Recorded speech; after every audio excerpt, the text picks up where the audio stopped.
అమెరికాకు ఒక పక్క ఇండియా ఎదిగితే మనకు థ్రెట్ అనే విషయం ఆ రోజే తెలిసిపోయింది. అంటే అమెరికాలో ఉన్నటువంటి పెంటగాన్ ఏం చేస్తుంది, ఇక్కడ భారతదేశం మీద చైనా మీద సర్వేలెన్స్ పెట్టాలి, కంట్రోల్ చేయాలి అనేటువంటి ఉద్దేశంతో చేస్తుంది. ఇక్కడ భారతదేశంలో అత్యంత భయంకరంగా జరుగుతున్న ఐడియాలజికల్ సబ్వర్షన్ ఏంటి అని అంటే, మతం పేరు మిన్నో ద్రవిడియన్స్ అనేటువంటి పేరు మిన్నో ఏం చేయాలంటే విడగొట్టి భారతదేశంలో ఒక కయోటిక్ ఎన్వైర్న్మెంట్ క్రియేట్ చేసి దేశ ప్రధానికి లేకపోతే దేశ గవర్నమెంట్కి అగనెస్ట్గా పనిచేయడం ద్వారా ఇక్కడ ఏమైపోతుంది అంటే డిస్టర్బెన్స్ క్రియేట్ అవుతుంది. డిస్టర్బెన్స్ క్రియేట్ కావడం వల్ల అమెరికా ఇక్కడ వచ్చి స్టెబిలైజ్ చేసుకోవాలని చెప్పి చూస్తున్నారు. What you say about ideological subversion, ideological war?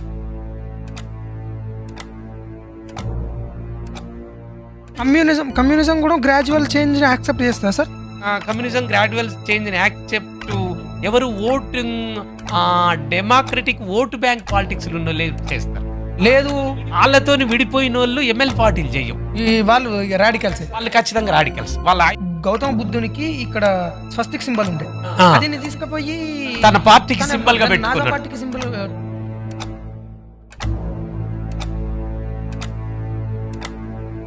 James what ఆవిరి యంత్రాన్ని కనిపెట్టిండో. యంత్రము అనేది వచ్చిన తర్వాత ఇంగ్లాండ్ లో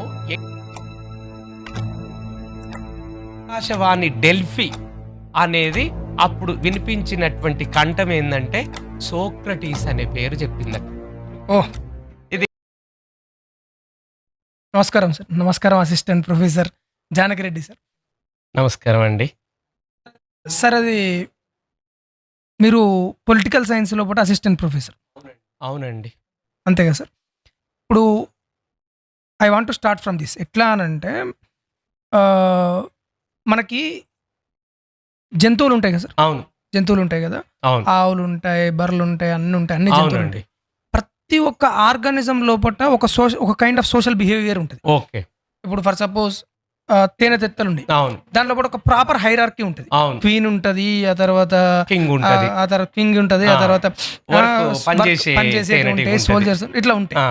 చీమల లోపల కూడా అది. హ్యూమన్ బీయింగ్ సివిలైజేషన్ అంటే సుమారుగా ఒక 5,000 అంటే మనకు మెయిన్ స్ట్రీమ్ అకాడమిక్స్ ప్రకారం 5,000 సంవత్సరాల క్రితం అనుకుంటే, 5,000 సంవత్సరాల క్రితం నుంచి కూడా ఎట్లా అనంటే హ్యూమన్ బీయింగ్ జీన్ లోపల ఉన్నటువంటి సోషల్ హైరార్కీ ఫాలో అవుతాడు. అవును. ఈ ఫాలో అవుడ్ ఎట్లా అంటే ఒక రాజరిక వ్యవస్థ, ఆ తర్వాత రాజు పరిపాలించడం, పన్నులు వసూలు చేయడం, ఇట్లా ఈజిప్ట్ సివిలైజేషన్ కానీ సుమేరియన్ సివిలైజేషన్ కానీ ఇవన్నీ ఇట్లా ఉన్నాయి. మీ ప్రకారం అసలు ఈ పొలిటికల్ సైన్స్ అంటే ఐడియా ఆఫ్ డెమోక్రసీ కానీ లేకపోతే ఐడియా ఆఫ్ లిబరలైజేషన్ కానీ ఇట్లాంటిది అసలు ఎప్పటి నుంచి మొదలైంది, ఏ పాయింట్ నుంచి స్టార్ట్ అయింది అసలు? ఓకే, చాలా అర్థవంతమైన ప్రశ్న అడిగిందండి దినేష్ గారు. ఎలా అంటే పొలిటికల్ సైన్స్ అనేటువంటి ఒక డిసిప్లైన్, రాజనీతి శాస్త్రం అనేటువంటి ఒక సబ్జెక్టు, ఇది ఎక్కడ స్టార్ట్ అయిందంటే 2500 సంవత్సరాలకు పూర్వం, బీసీ, బిఫోర్ క్రైస్ట్. ఎక్కడ స్టార్ట్ అయింది? మనమంతా యూరప్ ఖండం అని పిలుచుకుంటున్నాం, దానికి తెలుగులో ఐరోపా ఖండం అని కూడా అంటారండి. ఆ ఐరోపా ఆర్ యూరప్లో లొకేషన్ అయ్యున్న గ్రీస్ అనేది ఒక చిన్న దేశం ఉంది. ఆ గ్రీసు దేశానికి రాజధాని నగరం, capital city of Greece is Athens city. ఆ ఏథెన్స్ సిటీ అప్పుడు 2500 సంవత్సరాల క్రితము, అప్పుడు ఈ స్టేట్స్ సావరిన్ స్టేట్స్ లేకుండే. అప్పుడు ఏముండే? సిటీ స్టేట్స్ అని ఉండే. సిటీ స్టేట్స్ అంటే ఏంది? నగర రాజ్యం అనే అర్థం. అంటే ఏ సిటీ ఆ స్టేటే. అంటే అక్కడ అప్పుడు ఎంత జనాభా ఉండే అంటే 200 జనాభా ఉంటే అదొక రాజ్యం, అదొక city state, not sovereign state. అలాంటి సిటీ స్టేట్స్ ఏథెన్స్, దాని పక్కనే నైబరింగ్ స్టేట్ స్పార్టా, ఏథెన్స్. ఆ ఏథెన్స్ నగరంలోనే సోక్రటీసు మహానుభావుడు జన్మించిండు. ఆయన జన్మం గురించి నేను చెప్పడం కాదు, ఒక పొలిటికల్ సైన్స్ టీచర్గా అసలు ఆ గ్రీసు దేశంలో ఉన్న ఆకాశవాణి డెల్ఫీ అనేట ఆమె చెప్పింది. ఏమని వినిపించిందంటే, మీరు ఎక్కడ రెఫర్ చేసినా ఆకాశవాణి డెల్ఫీ ఈ ప్రపంచంలో సోక్రటీస్ మహాశయుడి కంటే ఎవరన్నా విజ్ఞానవంతులు, వైజ్ఞానికుడు ఉన్నారా అని అడిగింది. ఆ ఏథెన్స్ నగర ప్రజలంతా ఆ నగరం బయటికి వెళ్ళి వాళ్ళు ప్రకృతిని ఆరాధిస్తారు. ఆ ప్రకృతి దేవతను అడిగినరట, ఎవరున్నారు ఈ ప్రపంచంలో విజ్ఞానవంతుడు, చాలా తెలివి కల్ల వ్యక్తి అని అడిగితే, అప్పుడు ఆకాశవాణి డెల్ఫీ అనేది అప్పుడు వినిపించినటువంటి కంఠం ఏందంటే, సోక్రటీస్ అనే పేరు చెప్పిందట. ఓహ్! ఇది ఆ! ఇది మీ ద్వారా, మీ టీవీ ద్వారా, ఈ మీ పాడ్‌కాస్ట్ ద్వారా ఈరోజు ప్రపంచాలకు తెలియపరుస్తున్నామండి. ఆ టైంకి, ఆ సమయానికి అంతకు మించిన విజ్ఞానవంతుడు ఎవరు లేరు. అదే ఆకాశవాణి పలికింది. ఆకాశవాణి పలికింది. దాని పేరు ఓకే. డెల్ఫీ. ఇది చరిత్రలో లిఖించబడి ఉంది. లిఖించబడి ఉన్నది. ఓకే. ఆ! కానీ ఇది ఇప్పుడు సొసైటీలో చెప్తే నమ్మడానికి ఎంత అనంటే అంత ఎందుకంటే సార్ బేస్ ఉండాలి గదా! అంత అంత సైన్స్ ఆబ్జెక్టివ్ రిలేటివ్‌గా ఉండేది. ఎందుకనంటే కరెక్ట్. కంసునికి గూడా ఎట్లా అనంటే ఆకాశవాణి పలుకుతది. ఆ! అరే బాబు నువ్వు సత్తవురా బాబు, కృష్ణుడు వచ్చి నిన్ను చంపేస్తాడు. అట్లా ఇట్లా. సో మేబీ సరే మేబీ లిఖించబడి ఉన్నది కాబట్టి let us come to the point. ఆ సోక్రటీస్ మహాశయుడు ఆయన ఒక పద్ధతి. ఆయన సరే పుట్టింది ఇలా చెప్పొచ్చా మీకు? చెప్పండి సార్, ఏం కదా. వాళ్ళ నాన్న ఒక ఆయన స్టోన్ మెసెంజర్. అంటే స్టోన్ మెస్ అంటే ఆ రాళ్ళను కొట్టే శిల్పి, శిల్పాకారుడు. వాళ్ళకు జన్మించిండు ఈ సోక్రటీసు. ఆ సోక్రటీసు ఇగ అప్పుడు బట్టలు కుట్టి లేవు మీకు తెలుసు. ఉత్తనే బట్టలన్నీ యేసుకునేవాళ్ళు. బట్ట ఉంది కానీ స్టిచ్చింగ్ లేదు. యేసుకుంటే ఏ గడ్డాలు కత్తిరించడానికి ఎవరు లేరు. అలాంటి పరిస్థితులలో ఇగ బాగా ఆలోచించేవాడు. ఆలోచిస్తూ సమాజాన్ని నాకు తెలివి లేదు అని మొదలుపెట్టి, తెలివి రప్పించే విధంగా సోక్రాటిక్ మెథడ్ ఆయన అనుసరించిన పద్ధతిని ఏమంటారంటే సోక్రటీస్ వాళ్ళ నాన్న. సోక్రటీసే. ఇక ఆయన వాళ్ళ నాన్న శిల్పి, శిల్పకారుడు. రాళ్ళను శిల్పులుగా మలిచి అమ్ముకునేవాడు. అయితే ఆ వృత్తిలో ఇతను కొద్ది రోజులు ఉన్నాడు. ఉండి తర్వాత మళ్ళీ ఏం చేసిండంటే ఒక సైనికునిగా పోయిండు. పెలోపొన్నిషియన్ వారం జరిగింది ఈ 2 నగరాల మధ్య. దేనికి ఎథెన్స్‌కు, స్పార్టాకు. అక్కడనే ఈ గ్రీస్ దేశంలోనే. ఎథెన్స్ ఏమో క్యాపిటల్ సిటీ. దాని పక్క నగరమేమో స్పార్టా. అయితే అట్లా వారిలో కొంచెం సైనికునిగా పనిచేసిండు. మళ్ళొచ్చి ఎంతసేపు అతను ఏం చేసేదంటే తెలివిని రాబట్టేది ప్రజలల్లో. మార్నింగ్ లేస్తే భోజనం చేసి మళ్ళా బజార్లకే వచ్చేటోడు. వచ్చి ప్రజలతోని సంభాషిస్తుండేవాడు. ఆ సంభాషణ ఎలా అంటే డైలాగ్ మెథడ్, క్వెషనింగ్ మెథడ్, ప్రశ్న పద్ధతి, డిబేట్ అండ్ డిస్కషన్ మెథడ్. తను చెప్పిందే వాళ్ళు వినాలని కాదు ఆయన ఉద్దేశ్యం. తను ఒక ప్రశ్న అడిగేవారు. అడిగితే వాళ్ళు ఆన్సర్ చెప్పేది. ఆన్సర్‌లో ఎంత మేరకు వాస్తవికతకు దగ్గర ఉంది, ఎంత మేరకు సత్యానికి దూరంగా ఉందని మళ్ళా ఇతను విశ్లేషించేటోడు. ఆ విధంగా ప్రజలల్లో విజ్ఞానాన్ని రాబట్టుతుండేవాడు. దీన్ని సోక్రాటిక్ మెథడ్ అంటారు. అగో ఆ సోక్రాటిక్ మెథడే క్వెషనింగ్ మెథడు, క్వెషనైర్ మెథడు, ప్రశ్నావళి పద్ధతి. దాంతోనే రాజనీతి శాస్త్రము, ఈ పొలిటికల్ సైన్స్ అనే ఒక విషయ పరిజ్ఞానము సోషల్ సైన్సెస్‌లో ఉద్భవించిందండి. ఓకే. Right sir. సో ఆ నుంచెల్లి పరిణామం ఎట్లా జరిగిందండి? మంచి ప్రశ్న. అక్కడ ఉద్భవించిన తర్వాత ఆ సోక్రటీసు శిష్యుడు ప్లేటో. ప్లేటో. ఇతను కూడా క్రీస్తు పూర్వమే జన్మించిండు. అప్పుడు ఎట్లుండంటే మనకు డిసెండింగ్ మ్యాటర్ అంటే మీకు ఆరోహణ, అవరోహణ అంటారు. అంటే సంవత్సరాలు పైనుంచి కిందికొచ్చేది. 1 నుంచి 100 వరకు గాకుండా 100 నుంచి 99, 98, 97, 96, 95 అని కిందికొస్తది. అట్లా. దాన్ని అవరోహణ క్రమం అంటారు. ఆరోహణ అంటే 1, 2, 3 అట్లా పైనుంచి కిందికొచ్చేది ఆర్డర్. అందుకని ఆ సోక్రటీసు శిష్యుడుగా ప్లేటో గారు, ప్లేటో మేనమామలు ఎథెన్స్ నగరాన్ని పరిపాలించిన దాంట్లో మంత్రివర్గంలో కొంతమంది ఉన్నారు. ప్లేటోకు ప్లేటోకు సంబంధించిన వాళ్ళు. సోక్రటీసు రాళ్ళు కొట్టుకునే శిల్పాకారుడు మాత్రమే. ఈ ప్లేటో కూడా ఎథెన్స్‌లోనే జన్మించిండు. అయితే ఇతను ఇగ సోక్రటీసు ఎంట తిరిగేవాడు. తిరుగుతూ చాలా విద్యను బోధిస్తుండేవాడు. ఆ పొలిటికల్ సైన్స్ సబ్జెక్ట్‌ను ఇతను తత్వశాస్త్రంతోని, మ్యూజిక్ సంగీతంతోని, తర్వాత నీతి శాస్త్రము, నైతిక శాస్త్రంతోని, ఎథిక్స్‌తోని కలగలిపి మ్యూజిక్కు, వ్యాయామ శాస్త్రము ప్లేటో ఎక్కువ ఇంట్రెస్ట్ పెట్టింది. ఎందుకంటే బాడీ బిల్డింగ్ కాబట్టి వ్యాయామ శాస్త్రము, నీతి శాస్త్రము, తత్వశాస్త్రము, ఎథిక్స్, తర్వాత తర్కశాస్త్రము, లాజిక్ వీటితోని కలిపి బోధిస్తూ ఫైనల్‌గా దీంట్లో నుంచి ఈ రాజనీతి శాస్త్రాన్ని బయటికి తీసిండు. ఎవరు? ప్లేటో. కంప్లీట్‌గా తీసి తిరుగుతున్నటువంటి క్రమంలో అప్పుడు ఎథెన్స్ నగరంలో కొంతమంది పాలకులు, ఆ నగరాన్ని పరిపాలిస్తున్నారు అడ్మినిస్ట్రేటర్స్‌గా. అయితే పరిపాలిస్తున్న క్రమంలో ఒకరోజు ఏం జరిగిందంటే, ప్రతిరోజు భటులను పంపించేవాళ్ళు ఆ రాజసంస్థానం నుంచి. ఆ రాజ్యంలో ఎవరు తప్పు జేసిర్రో, ఎవరు తప్పు జేసిర్రు. చిన్న నేరానికి పెద్ద శిక్ష, పెద్ద నేరానికి చిన్న శిక్ష తెలవక ఆ రూలర్స్‌కు ఈ పరిపాలన అనేది అడ్మినిస్ట్రేషన్ ఈజ్ యాన్ ఆర్ట్. పరిపాలన అనేది ఒక కళ. ఏ కళలోనైనా ఆ కళలో నిష్ణాతులైన వాళ్ళు. నిష్ణాతులంటే స్కిల్‌ఫుల్ పర్సన్స్. ఇప్పుడు డ్రైవింగ్ చేయాలంటే దినేష్, ఆ డ్రైవింగ్‌లో ట్రైనింగ్ తీసుకొని అందులో మెళకువలు తెలిసిన వాళ్ళు డ్రైవింగ్ చేస్తే యాక్సిడెంట్ కాకుండా మనం గమ్యస్థానం చేరుకుంటాం.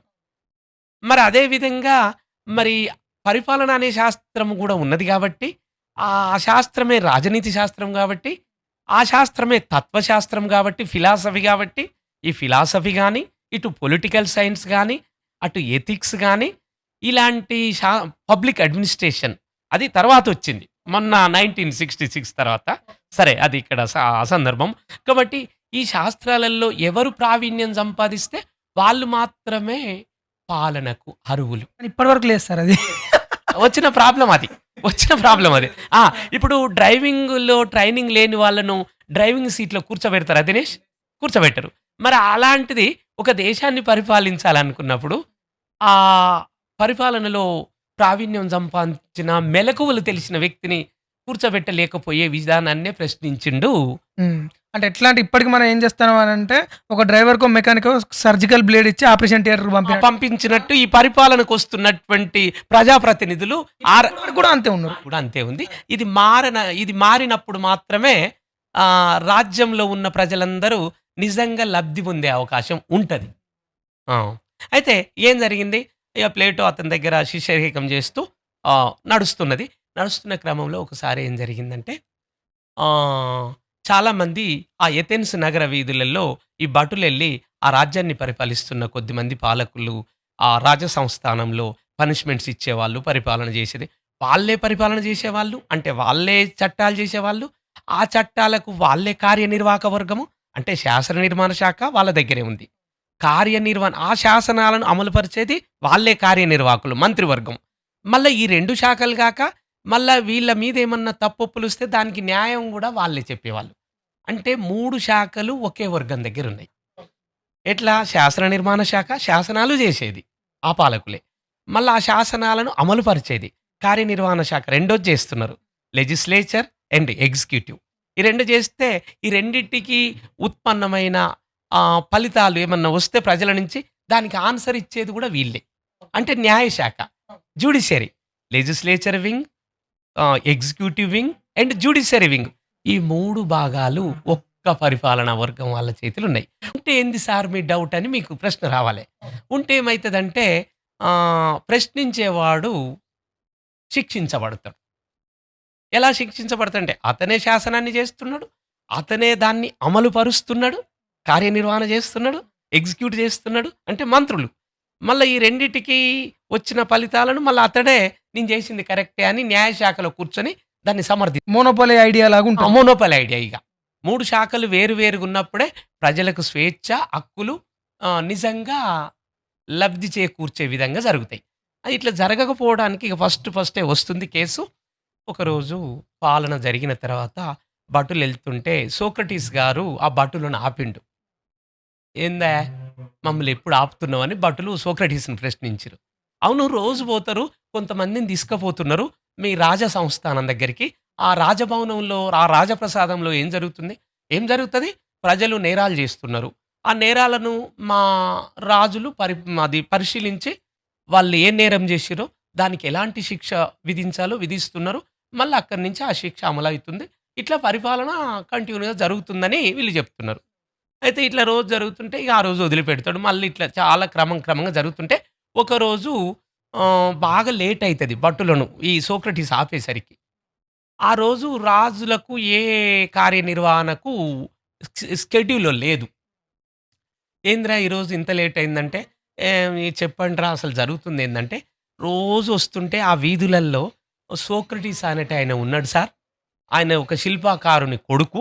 రాళ్ళను కొట్టుకునే శిల్పకారుని కొడుకు. ఆయన మమ్మల్ని ఆపుతున్నాడు అంటే, ఈరోజు వాడిని పట్టుకురాపోర్రా అంటాడు. ఈరోజు వాడినే పట్టుకురారి మనకు ఈ రాజప్రసాదంలో తీర్పు ఇవ్వడానికి మనం చాలా మంచి ఫ్రీగా కూర్చున్నాం. ఏం లేవు పనిష్మెంట్ చేసేయి. మనం ఈరోజు తీర్మానం చేసేయి అని చెప్పారు. తీసుకపోతారు. తీసుకుపోయిన తర్వాత అడుగుతారు. "ఆ!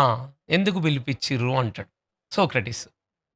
"మీరు రోజు మా భటులను ఆపి ఇక్కడ యువకులను చైతన్యపరుస్తున్నారంట. ఏథెన్స్ నగర వీధులల్లా. యువకులను చైతన్యం వాళ్ళకు ఒక అవేర్‌నెస్ అంటే చైతన్యం చేస్తున్నారు. ఎలా? తప్పుకు, ఒప్పుకు తేడా ఏంది? మంచికి, చెడుకు తేడా ఏంది? పరిపాలకులకు పరిపాలనలో మెళకువలు తెలవు. వాళ్ళకా నైపుణ్యత లేదు. వాళ్ళు అలాంటి చదువును చదవలేదు. వాళ్ళు చిన్న తప్పుకు పెద్ద శిక్ష విధిస్తుండ్రు. పెద్ద నేరానికి చిన్న పనిష్మెంట్ ఇస్తున్నారు. కాబట్టి వాళ్ళకు ఎలాంటి పరిపాలనలో అనుభవం లేకుండా పరిపాలిస్తుర్రు గాబట్టి, దీనికి అనేక మంది అమాయకులు బలైపోతున్నారు అని చెప్తున్నారట మీరంటే, ఇది నిజమేనా మీరు మా భటులు జెప్పిందంటే, నిజమే మీ భటులు జెప్పిందంటాడు. అప్పటికి మరణ శిక్షలు ఉన్నాయి కదా సార్? భయంకరమైన మరణ శిక్షలు ఉన్నాయి కావచ్చు. పాపం. ఇదే వరల్డ్‌లో దీంతోనే మొదలైతది. అంటే దీనికంటే ముందు యేసుక్రీస్తుది. యేసుక్రీస్తు బీసీ అన్నారు కదా సార్? బీసీ బిఫోర్ అన్నారంటే క్రిస్ట్ అంతే. ఈయనదే ముందు. ఈయన తర్వాత తర్వాతనే. యెస్. ఆ, whatever you said you are absolute correct. అంతే బిఫోర్ క్రైస్ట్ అన్నా కాబట్టి ఈయనదే ముందు. ఈయనదే ముందు. సోక్రటీస్‌దే ముందు. అయిన తర్వాత ఏం జరుగుతది? యెస్. మరి అన్నారు గదా! మీకు ఇప్పటికైనా టైమ్ ఇస్తున్నాం. ప్లేటో ఉంటాడు. ఇది జరిగేటప్పుడు. శిష్యుడు గదా! ప్రియ శిష్యుడు సోక్రటీస్‌కు. ఏం జేయాలి? ఇది తప్పు. నేను రాజును. నేను ఈ నగర రాజ్యానికి అధినేతను. మేము జెప్పింది మీరు వినాలి. మీరు కామన్ మ్యాన్. మీరొక ఆర్డినరీ పీపుల్. మీరు ప్రజలు. మా పరిపాలనా ప్రతిఫలాలు అనుభవిస్తున్న లబ్ధిదారులు మీరు. మీరు మమ్మలను క్వెశ్చన్ జేయటమే గాకుండా, యువకులను మా మీదికి చైతన్యపరుస్తూ, మా ప్రభుత్వం మీదికి తిరుగుబాటుకు ఒక కాన్స్పిరసీ కుట్ర జేస్తున్నారు. ఇలాంటి కుట్ర ఈరోజు మీరు ఒప్పుకున్న చేత మీకు 2 చాయిస్‌లిస్తున్నాం.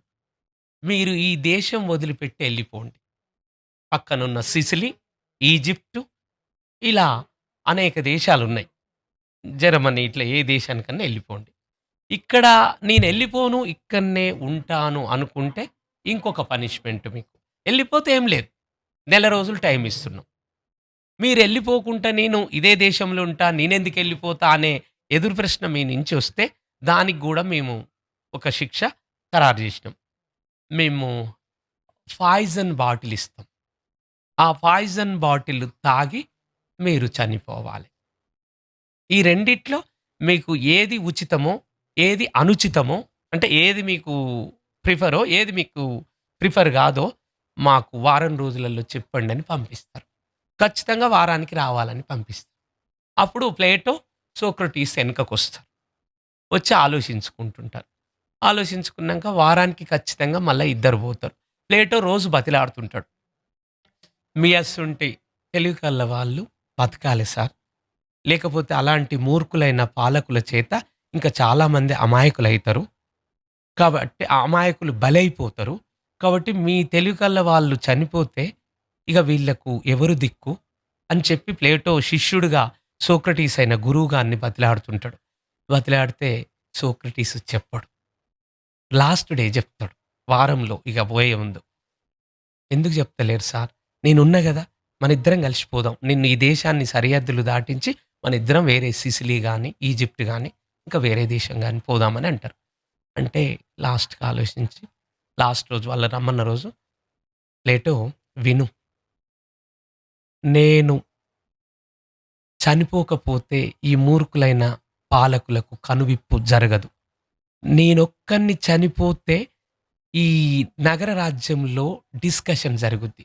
సోక్రటీస్ అంత మహా తెలివి కల్ల వ్యక్తినే చంపిన్రే. ఈ మూర్ఖులైన ఇన్నోసెంట్స్ అయిన ఈ పాలకులు మనలెందుకు ఉంచుతార్రా అనేది వాడవాడలా పల్లె పల్లెలా ఇది ఒక క్యాన్వసింగ్ ప్రచారం జరుగుతుంది. వాళ్ళు ప్రజలలో ఒకేసారి రివోల్ట్ అయ్యి మూర్ఖుల పరిపాలనను మార్చి తర్వాత ప్రజలన్నా అలాంటి పాలనకు బలిగాకుండా మిగిలాలంటే ఇంకా అనేక మంది చనిపోవద్దంటే నేనొక్కడిని నా ప్రాణత్యాగం చేయడమే ఇక్కడ పరిష్కార మార్గం ప్లేటో అంటాడు. ఇదండి సోక్రటీస్ ఆ పాయిజన్ బాటిల్ తీసుకొని మీరు తెలివికల్ల వాళ్ళు, వాళ్ళు ఇన్నోసెంట్ రూలర్స్ మూర్ఖులైన పాలకులు. వాళ్ళ చేతిలో మీరు చావడం నాకు అస్సలు ఇష్టం లేదు. కరెక్టే నీకిష్టం లేదు. నా ప్రాణం నువ్వు కోరుతున్నావు అది కరెక్టే. కానీ నేను చనిపోతేనే వాళ్ళలో రియలైజేషన్ అయితది అబ్బబ్బా! హ్మ్. అని సోక్రటీస్ అన్న తర్వాత సరే అని ఆ రోజెళ్ళి ఇగ ఓదారుస్తాడు. నిజంగా ఎంత ధైర్యం ఉండాలి సార్. ఆ! చిన్న దెబ్బ దాకా ఆనే మనము ఎంత అదే చీమ గుడితేనే చావుకు దినేష్ సిద్ధపడ్డాడంటే అసలు చావుకు చూడు అలాంటి మేధాతత్వము, అలాంటి జీనియస్, అలాంటి ఆ డెల్ఫీ ఆకాశవాణి మళ్ళీ ఒకసారి మీకు రిపీట్ చేస్తున్నా. ఎందుకంటే బుక్స్‌లన్నీ రాసిండ్రు. అన్ని బుక్స్‌లలో వచ్చేసింది. లాంగ్వేజ్ మాత్రమే తేడా. ఈడ యునైటెడ్ మనకొక్కసారి స్టాండర్డ్ అథెంటికల్ బుక్స్‌లో ఉన్నదంటే అది ఫాలో కావాలి గంతే. ఆకాశవాణి డెల్ఫీ వినిపించింది. ఆయన అన్నది ఒకటే ఒకటండి. ఇంకేమన్నాడో తెలుసా? నేను అందరు అడుగుతారు. మీరు చాలా తెలివి కల్లవాళ్ళట. అక్కడ అంటున్నది ఆకాశవాణి అంటే, నేనెట్లా తెలివి కల్లవాడినండి? నాకు ఏమీ తెలవదు. I know what I don't know. ఆ! ఐ నో నాకు తెలుసు. నాకు తెలుసు. దట్. దట్ అన్నా, వాట్ అన్నా ఒకటే. ఐ నో దట్ అంటే వాట్. ఏం తెలుసు మీకు? I know nothing. నాకు ఏమీ తెలవదనే విషయం ఉంది చూడు. అది తెలుసు. అది తెలుసు. I know that I don't know. I know that అంటే వాట్. ఏదైతే నాకు తెలుసో అదేంటంటే నాకు ఏమీ తెలవదనే విషయం మాత్రం నాకు బాగా తెలుసు. అంటే నా అజ్ఞానాన్ని నేను తెలుసుకున్నా గాబట్టి నేను విజ్ఞానిని. ఆ! ఈడ 10థ్ ఫెయిల్ అయిన అభ్యర్థే ఒక వ్యక్తిని అవహేళన చేస్తున్న ఒక సిగ్గులేని సమాజంలో మనం ఈరోజు నివసిస్తున్నాం. అంత విజ్ఞానవంతుడైన మహామేధావి ఈ ప్రపంచానికే ఆయనే నా అజ్ఞానాన్ని నేను తెలుసుకున్నా. నా మూర్ఖత్వం ఏందో నేను తెలుసుకున్నా అని చెప్పిన వ్యక్తి అంటే ఎదిగినా కొద్దీ ఒదిగుండాలని చెప్తున్నారే ఇప్పుడు సమాజం. చూడు ఈ సమాజానికి ఎలాంటి మెసేజ్ ఈ రూపంలో ఇచ్చిండు. ఇక తన ప్రాణం ద్వారా ఇస్తున్నాడు. ఇక జనాన్ని చైతన్యం పరచడం కోసం చనిపోవడం అంటే నిజంగా సరే అసలు వీళ్ళకు మన భగత్ సింగ్ గాని రూలర్స్‌కు ఇప్పుడు చూడండి. ఆ! తెలవదు. మన భగత్ సింగ్ గానివ్వండి, లేకపోతే పొట్టి శ్రీరాములు గారు గూడా జనంలో కూడా చైతన్యం రావడం కోసం చావడానికి గూడా సిద్ధపడ్డారు అంటే వాళ్ళకు అంత సైకలాజికల్‌గా స్ట్రాంగ్ ఉండాలసలు. మానసికంగా వాళ్ళు చాలా స్ట్రాంగ్. ఇక ఆ రకంగా ఆ రోజు ఏం జరుగుతదంటే ఎళ్తారు. నెల రోజులు ఇక జైల్లో గడుపుతాడు. గడుపుతున్నాక ఆ రోజు లాస్ట్ 30థ్ డే వస్తది. మళ్ళా రాజప్రసాదం సమావేశం అయితే రోజు అన్నం పెడుతుంటారు. చేస్తుంటారు. ఆ లాస్ట్ రోజు పాయిజన్ ఇవ్వడానికి అతను ఉంటాడు గదా! అక్కడ సిబ్బంది భటుడు వచ్చి ఇట్లా చూడడు. కళ్ళు ఇట్లా ఇచ్చే ముందు ఒకటి అంటాడు అతను. ఆ విండోల నుంచి చూస్తాడు సోక్రటీస్ బయటకు. చూస్తే ఒకరు గిటార్ వాయిస్తూ ఉన్నారు. ఆ గిటార్ వాయించేటాయనని పిలువు అని ఈ భటుడిని ఆదేశిస్తాడు. అప్పుడు ఈ సిబ్బందిలో ఆ జైలరు ఇతనికి ఎవరినైతే ఉంచిండో ఎమ్మటి అతను నవ్వుతాడు. "ఎందుకు సార్ ఇంకో 1 అవర్‌లో మీరు చనిపోతున్నారు. ఆయనని పిలువమంటారు ఎందుకంటే" ఇతను నవ్వు ఆపినంక సోక్రటీస్ అన్నదేనండి. "మీరు అతన్ని పిలిస్తే నాకిప్పుడున్న కలలు ఓకే. నేను చనిపోయే లోపు ఆ గిటార్ గూడా నేను నేర్చుకుంటా. అది ఒక కలగా ఉంటది. అబ్బబ్బబ్బా! హ్మ్. అది ఒక కలగా ఉంటది నాకు." Sir life is a process of learning అంటాం. కానీ చనిపోయే చివరి క్షణం కూడా నేర్చుకో సోక్రటీస్ గిటార వాయిద్యకారుడు అని గూడా రాస్తారు గదా! అబ్బో! ఆ! అంటే ఈ జీవితము చాలా విలువైనది. దాన్ని మనం నిజంగా అదే తలుచుకుంటానే అందుకని ఆయన మహా మేధావి, మహా తరికించిన ఒక తత్వవేత్త గాబట్టి చావు కండ్ల ముందు ఉన్నదంటే ఎంత భయం ఉంటది. అట్లాంటిది నేను నేర్చుకుంటా. ఇంకా నేర్చుకోవాలి. ఇంకో గంట, 2 గంటలలో చనిపోతాడు. తన ఆ! భార్యను పిలిపిస్తాడు. పిలిపిచ్చి హ్మ్. నేను పలాని వాళ్ళ దగ్గర కోడి పుంజును తెచ్చినా, వాళ్ళకి డబ్బులివ్వాలి. తీసి వాళ్ళకు నువ్వివ్వు. నేను చనిపోయేటప్పుడు నేను అప్పు ఎగ్గొట్టిన వానిగా నేను చనిపోవద్దు. చూడు ఎంత మేధావితనమో, ఎంత జీనియస్, ఎంత ఇంటలెక్చువాలిటీ. చూడు ఆ విధంగా అతను చెప్పి భార్య ఏడుస్తుంటది. పాపం ఆయన భార్య గయ్యాళి గంప అంటారు. సోక్రటీస్‌కి ఇద్దరో, ముగ్గురో కొడుకులు. అయినా గూడా అంటే తను తన జీవితాన్ని మొత్తము యువతలో చైతన్యం నింపడానికి, వైజ్ఞానాన్ని ప్రసాదింపజేయడానికే తన జీవితాన్ని అయితే ఇక ఆ రోజు వాళ్ళ భార్యని గయ్యాలు గంపంటారు. మరి ఈయన గింత గింత స్ట్రాంగ్ ఉన్నప్పుడు అట్లా లేకపోతే అందుకని ఆ! ఆమె "ఏం పని చేయరు మీరు. ఎట్లా మన సంసారం ఎట్లా గడుస్తది" అని చెప్తుంటే అదే గడుస్తది. ఎంత ఓపిక. ఇంటెలెక్చువాలిటీ ఉంటే ఇంతే సార్. అంతే. అది కరెక్ట్. సింపుల్‌గా ఇప్పుడు మేధావులంతా అలానే ఉన్నారు ఇప్పటి వరకు సొసైటీలో. కాబట్టి అని చెప్తూ ఆళ్ళకు ఆ కోడిపుంజు తెచ్చిన దగ్గర డబ్బులివ్వండి అని చెప్పిస్తే అందరి ముందు సభ ముందే అంతా చూస్తుంటారు. సోక్రటీస్ చనిపోతుండంటే జనమంతా వస్తారు. ఆ జైలు గోడల దగ్గరికి, కిటికీల దగ్గరికి ఆ పాయిజన్ అందులో పోషిస్తారు. ఇట్లా అతను చెప్తాడు. మరి పాయిజన్ తాగి నిలబడతా నో. మీరు కూర్చొని తాగి పడుకోండి. పడుకున్నంక ఏమైతదంటే, ఈ పాయిజన్ తాగినంక లోపలికి పోగానే కాళ్ళు గట్టిగా అయితుంటాయి. నన్ను పిసకమంటారు. మీకు నొప్పి అయితది. నేను పిసుకుతుంటా. నేను కాళ్ళు, మీ చేతులు పిసుకుతుంటా. అయితే కాళ్ళు, చేతుల నుంచి నెమ్మదిగా ఈ నర్వ్స్ మించి మెదడుకు, హార్ట్‌కు చేరుతది. అప్పుడు మీరు ప్రాణం విడుస్తారు. కొన్ని క్షణాలు మీరు బాధ పడతారని ఇతను చెప్తాడు. అతను చాలా మందికి అట్లా ఇచ్చిన వ్యక్తి. ఇచ్చిండు వ్యక్తే. అనుమానమే లేదు. ఇప్పుడు జైల్‌లో అతను ఉరితీసే వ్యక్తి ఉంటాడు గదా! వాళ్ళు ఇచ్చే అటువంటి 'భగత్ సింగ్స్‌కు' ఇప్పుడు 'రాజ్‌గురు సుఖదేవ్‌కు' ఇంకా ఎంతో మందికి చేసినోళ్ళు చెప్పే విధానం. ఆ రకంగా చెప్తే, సరే మీరు నిలబడొద్దు. నిలబడితే కింద పడతారు. మీరు కూర్చొని తాగండి. కూర్చొనే ఉంటాడు సోక్రటీస్. కానీ ఇది తాగిన తర్వాత ఎంటనే రిలాక్స్‌గా పడుకోండి ఎల్లెలక. పడుకుంటే మీ కాళ్ళ కాంచి మొదలైతది నర్వ్స్. ఇది లోపలికి పోయి. నర్వ్స్‌కొస్తది బ్లడ్ సర్క్యులేషన్‌లో ఇది వెంటనే ఇమ్మీడియేట్ అయితది. దాని పేరు హెల్మ్ అనేదో ఉంటది. హెచ్‌ఈఎల్‌ఎంఐ తోనుంటది. హెల్మి. ఆ పాయిజన్ వెరీ పాయిజనేటెడ్ ఇంగ్రీడియెంట్స్ ఉంటాయట. అయితే అది తాగగానే ఇగ వెంటనే ఇట్లా సరే అని ఇంటాడు. ఇంటూ నవ్వుతూ దాన్ని తీసుకుంటాడు. చనిపోయే ముందు. ఆ డేర్‌నెస్సు ఇప్పుడు బ్రెయిన్ యొక్క ఆ స్ట్రాంగ్ మెథడ్ అనేది ఇక్కడ మనకు అర్థమైపోయింది. ఇక ఎంటనే తాగుతాడు. తాగి ఇక తాగగానే అది ఈయన చెప్పినయి సింప్టమ్స్ వస్తున్నాయి. ఇక పడుకోండి రిలాక్స్‌గాని ఇట్లా పడుకుంటాడు. పడుకున్నాక బొటన వేలు కాంచి ఇట్లా వస్తుంటే పిసుకుతాడు. ఎవరు? ఇతనే. ఇక చనిపోతుండు గదా! బట్టలతోనే పిసికి ఇగ నెమ్మదిగా ఊపిరి వదిలితే ఆ కిటికీల నుంచి, ఆ డోర్‌ల నుంచి జనం చూస్తారు. తర్వాత ఆ రోజు అయిపోతే అప్పుడు సోక్రటీస్ అప్పటి వరకు నేను పరిపాలన రంగానికి రావాలి. నేను ఈ రాజ్యంలో మా మేనమామలు గూడా ఉన్నారు గాబట్టి, ఈ రాజ్యానికి ఒక పాలనలో ఉండాలని అనుకున్న వ్యక్తి సోక్రటీస్ మరణించిన విధానము, ఆ మరణ శిక్షను విధించిన ఆ ఇన్నోసెంట్ పాలకులు, మూర్ఖులైన రూలర్సు ఆ విధానానికి మనోవికలుడై, మనోచలితుడై పరిపాలన అంటే విరక్తి చెంది, దీనికి ఇంకొక పరిపాలన లేదా? ప్రజలకెన్నాళ్ళిది అని చెప్పి ఆలోచించే వరల్డ్‌లో గ్రేట్ బుక్ 'ది రిపబ్లిక్' ఎవరు ప్లూటో రాసిందా? రాసిన బుక్ వరల్డ్‌లోనే 'ది రిపబ్లిక్' అనే బుక్ రాసి ఇగ దాంట్లో చెప్తాడు మీరెట్లా పాలకులైతారండి? వ్యక్తి నుంచే రాజ్యం అవతరించింది.